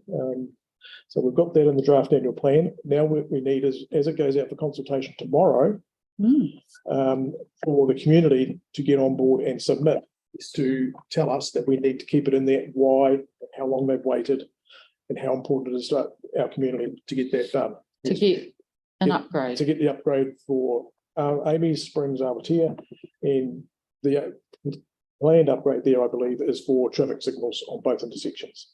So we need the community now to support us, to say, thank you for bringing it forward in the draft. Let's keep it there. Let's get it done. We've waited for over 12 years and tell us how important it is. And interestingly on that, I heard of 2 crashes on Amy's Road this afternoon. Where? One was at the Springs Road intersection, and the other one was further back up Amy's Road, and the big traffic unit was built. They rated it 689. I know, but they want to go and try it sometime. Oh, it's they know that it's dangerous. Pedestrian refuge on Spring. Mark, you just bringing that up. attention. So for everyone out there in Cyberland, please support that and support. The action point is make a submission. Yes, make a submission. And there's another one. Well, sorry, do we actually do a board submission on? Yes, yes, we do. It's board members. I think we should. Happy to talk all that. I also met with a few businesses on Edmonton Road in Hornby. They've got a huge issue with boy racers congregating there. Thankfully, the police have acted and impounded a few cars last weekend. And we'll see if we can get that under control. But do encourage anyone who's got problems with boy racers, do phone the police, because they do come out and sort it out. One of the big things is they are able to gather evidence off the site that's doing well. So let's see if we can't encourage people to keep reporting. Because if you don't report it, it ain't happened. So there's a lot of rubber on the road around here. There is. Oh, crikey. Thank you. Unbelievable. There's hundreds of them that congregate. Thank you. Now, I'm just going to Riccarton. I've got an issue in that I understand from Matthew that Bradshaw Terrace has been dropped out. No. It's moved. No. I don't see that. So information or misinformation? Elected misinformation. So the board has advocated for Bradshaw Terrace to be included in your craft funding. If Bradshaw Terrace is included in your craft funding, you will get a detailed design. As a complete aside, some other work which was urgent started in Bradshaw Terrace. Residents were informed, residents got a leaflet through saying we are starting some work. Residents wrote to the board, wrote to Helen, and said thank you very much for keeping this on there and for making it happen. That we informed Helen that the work that has started is not the big piece of work, but it's another piece of work. And so in fact, it's not going to now. And so that piece of work has stopped. The craft stuff has not stopped. They're still going forward. I'm not Which piece is it? The craft piece of work. Can I clarify on that? No, Matt, if that's I'm right? confused because I thought Bradshaw Terrace was in the long term or the In end your plan. craft. It's in the It's in craft. So let me clarify with craft first. Okay. So Yanni Johansson has been advocating a lot for craft funding, which is fantastic because a lot of stuff goes on the east side. It's called the acceleration. What crowdfunding is? It's Cross-Street Regeneration Accelerator. acceleration fund, Government and funding. some councillors would argue that it's not accelerating, which is quite. It's government funding. So yes, that they are, because they are low priority jobs, which could potentially, if for example, some elected members got their way in pushing craft forward, then more important jobs would get pushed back. So what that means for Riccarton is there is quite a lot of craft funded initiatives going around Riccarton. What that would do if we decided to push craft forward, which were low impact jobs, would actually be a hindrance to the rest of the city. So they are still on track to go into 2024. FY 2024, they're ready to go. The staff have made sure that it stays where it is. It's not moving anywhere. Because I've had 10 years of arguing about this one. Yes, so it's definitely in. Yanni advocated really well. It's definitely in. So if I can say also that we are going to have craft staff come to speak to the next briefing. So Great. It's fine. July 2024, I think it's going to be. And I'll go to Pat Gamal now. Yeah, thank you very much. As actually Taylor has got the words from my mouth. It's actually very important for us to actually advocate, as we said that in our priorities, that we are promoting the inclusion in our city. So 15th of March is a big thing that happened to our country. We would like to continue supporting those people. And this Taylor said all the things I wanted, but I just wanted, last year I raised this issue many times. It's all the sale yard, cutting the grass. A lot of people throw their rubbish in there, and it's actually now it's again coming back.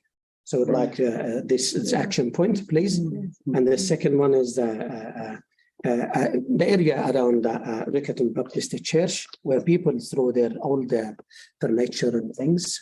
So it's an action plan for us as well. Again, some action on that. You want yeah. So what was that, Gamal?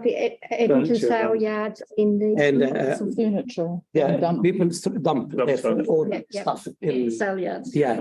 No, and the sale yard as well as the around the bush, Riccarton Baptist Church as well, that area. So the both of you want action on both? Yeah, yes. It's quite difficult sale yards, but we might have a discussion with you about where it is. It's better if they can get 1/4 of it done.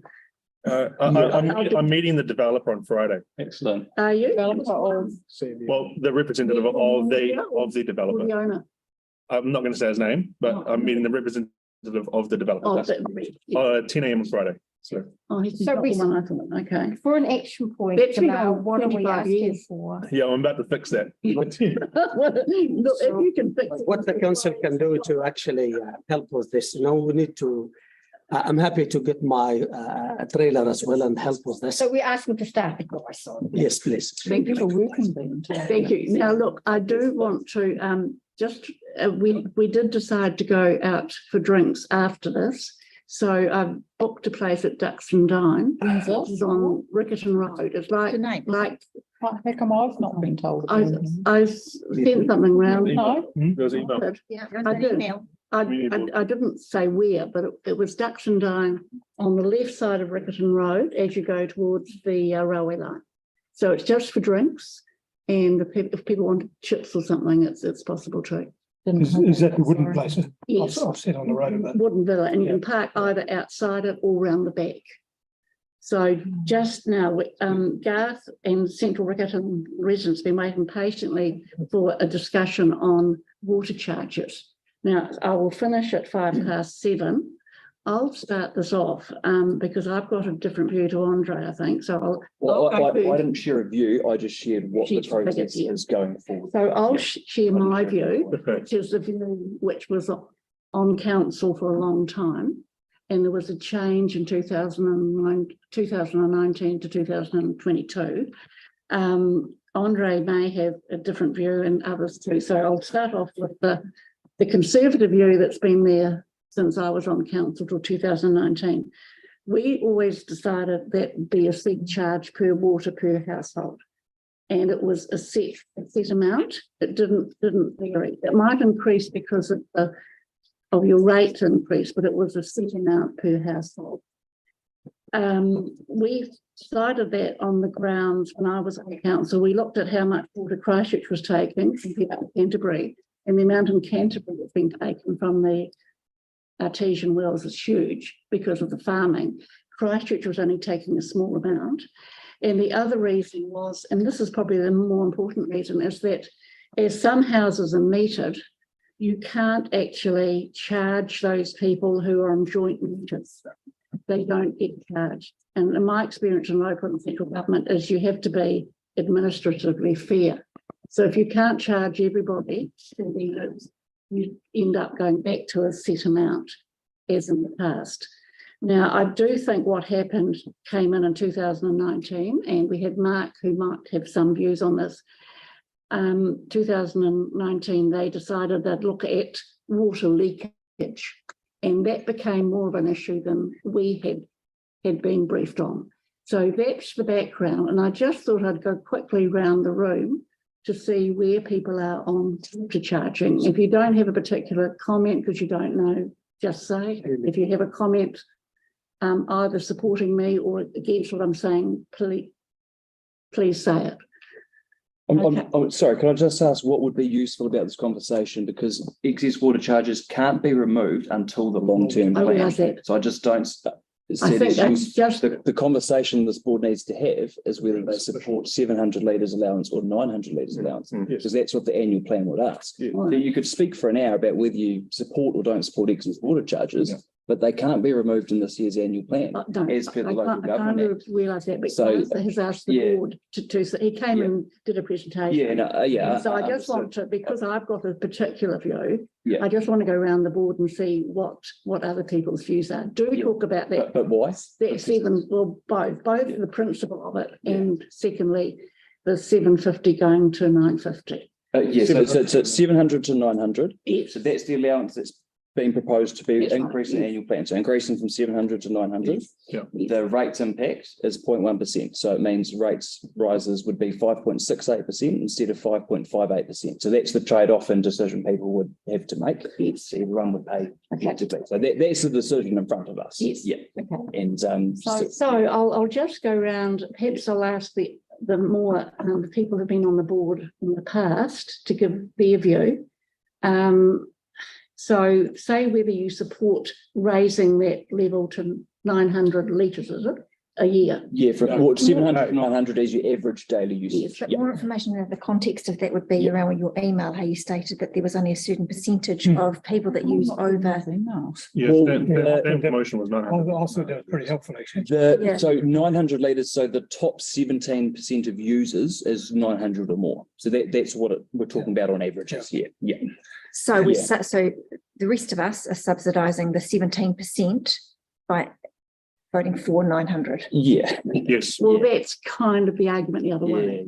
I've seen it as an equity argument, just the set charge, but other people just argue that $25 anyway, which is probably that 150. So, and the other issue is, should we be charging if not everyone can be charged? That's right. So have people not really thought, Mark? It was clearly explained to us at council that currently at 700 litres is your current limit allowance. But the way they do the invoicing, they won't send you an invoice until you're over. It's about $25, which is effectively 900 litres. So effectively, it's 900 litres already. So what this going to 900 litres per day allowance might just now give you 1,100. Be the invoicing point, because they don't want to send out ridiculously small invoices. That cost more to actually administer than everything else. So that's the sort of context you've got to think about the way you want to submit to this, because it's only at the moment, it's only in the draft annual plan. And if we get enough submissions saying, yeah, the 900 is what everybody wants, then as a council, we'll more than likely have to pass it through. But if we get a lot of submissions that say, no, for goodness sake, don't do that, keep it at 700, then it'll obviously drop back and stay where it is. So Mark, what's sort of your view on it? Well, I don't know if I really should share a view right now. Okay.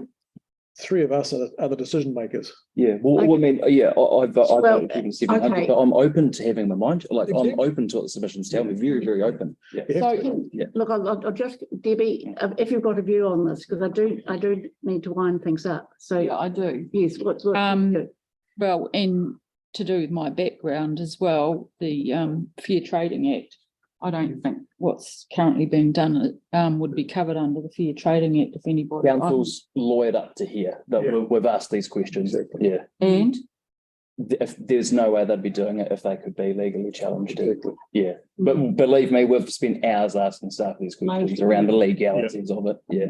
So if you'd like to watch, so not for now, obviously, but in the annual plan debate, the day before council, there was a really good presentation and lots of questions and lots of conversation about this. It covers everything. So it's well worth going back and watching. that's interesting. Thank you for. It's a big fish, essentially. Yeah, I know. And I mean, I'm one of the fortunate ones that can use my water to my heart's content. But I tell you what, every time I water my garden, it's like I feel guilty with people. I'm on a very busy road, and people think, oh, you know, she's you've got the joint meters, have you? Pardon? You've got a and of course they are spending, and I'm still waiting under Lagoima for an answer as to, I think you've answered me on this anyway, that they using ratepayers' money to come and read my meter, which doesn't even apparently work.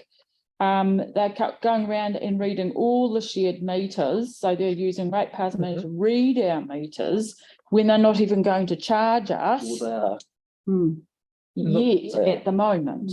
So they're not at the moment, yet they're still going around and reading our meters. But they apparently, from what Andre's said, is that when they do put in meters, and this is what the meter reader told me, he said, I don't even know why they're bothering, because the cost to implement a water meter on a shared meter far outweighs any money they will get off a shared meter. So why are they going to this expense, which I've asked under Lagoima, haven't had response for a couple of months. How can they justify this action of putting in meters when they will get next to nothing back, if anything at all? So you're saying that they shouldn't? I know it's not meters. I know it's not about the money, which is why they're doing it, which is what you guys have shared with me.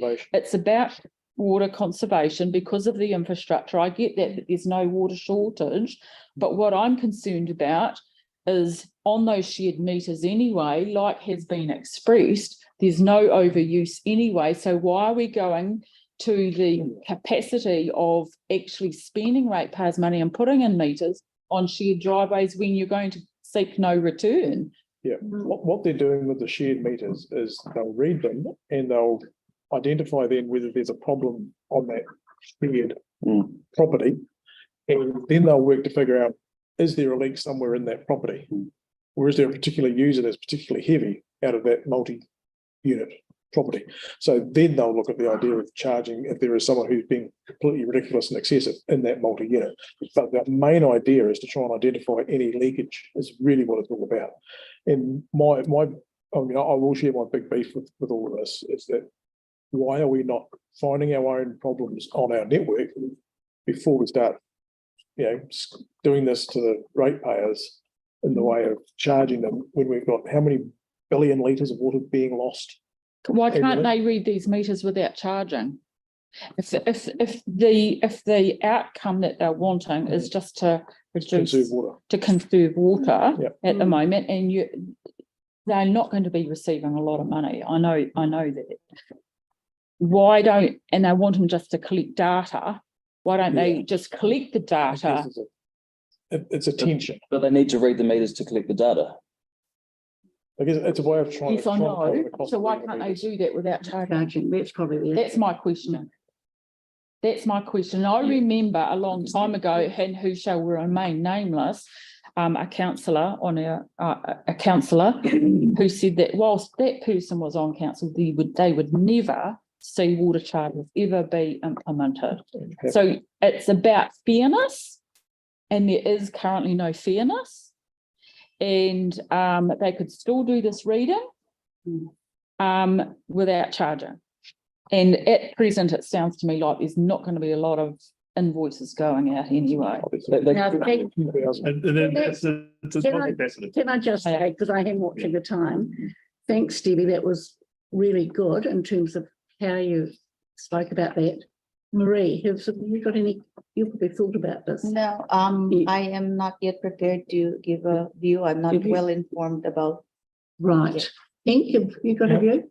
I support 700 litres simply because I run a large veggie garden and a reasonable flower garden, and I've been forced into making some changes into how I use my water, which allows me to stay under 700 litres. If I can do it, anybody at a quarter acre section can do it. It's not hard. You can make some big changes very, very simply. And I certainly have. And I believe I'm now well under 700 litres. So I think it's as a tool to make people think about what they're doing and to encourage people to get under that 700 litres. I think it's a good scheme. Thank you. Sarah, now have you got a view? Not yet.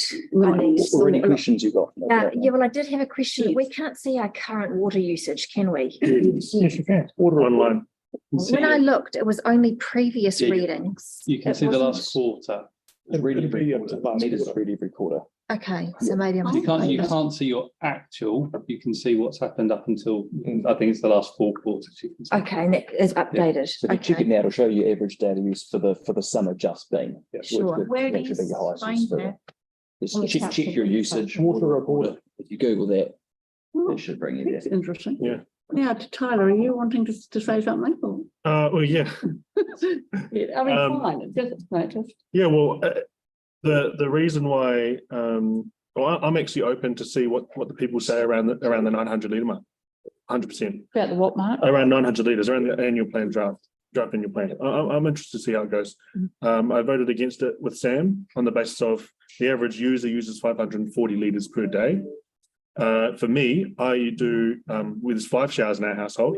We have 5 showers, washing machine, a dishwasher. I water all of my gardens, veggie gardens, which is 3 veggie gardens, and my whole line of gristlinia for 590 litres. So when I look at that, objectively, I couldn't support that on the basis of I'm using 590 litres with 3 people in my household, 5 showers, and all of those are all of the above. So that was from an experience base.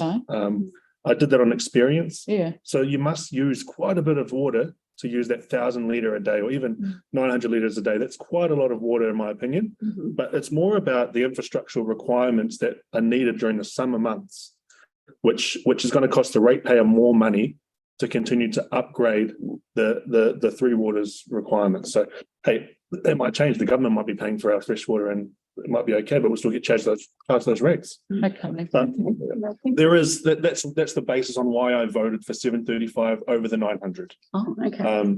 And talking about the equity thing, it says here that there is, out of the 25,000 properties that are sharing, 194 are actually in excess.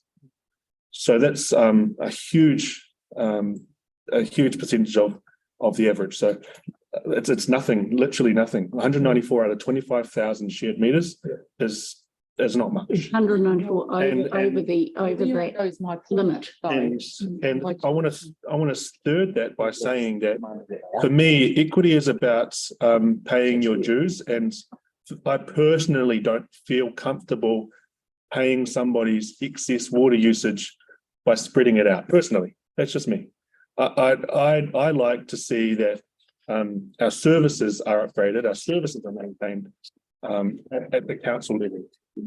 There's heaps of arguments to go back and forth, but I'm open to see if the people want 900. I'm okay with that. Yeah, 100%. And Gamal? Yeah, actually, what a view if you haven't. It's fine too. Yeah, I just wanted to abstain from talking about this this topic. You just want to pass on it, do you? He's abstaining. Yeah, It's fine. Yeah. It's just an informal discussion. This. Yeah. And under 500. I just. I can't find out.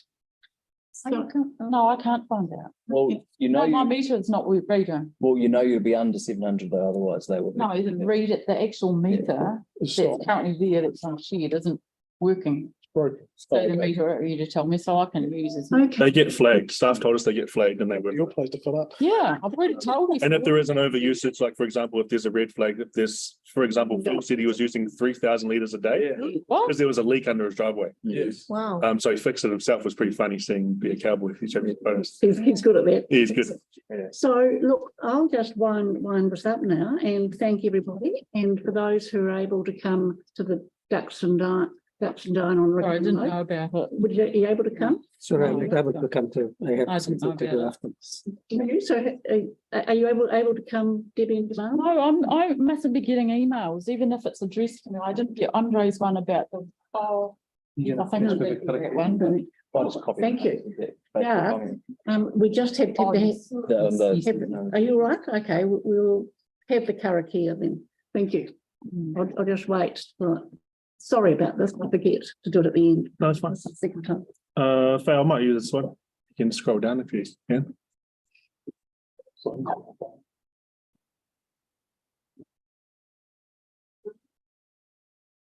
Cool. Unu hia ki te uru tapu nui. Kia wātia, kia māma, te ngākau. Te tinana, te wairua, I te ara takata, koia rā e rongo, whakairia ake ki runga, kia tina, huie, tai. Well, thank you. You're all right. Good.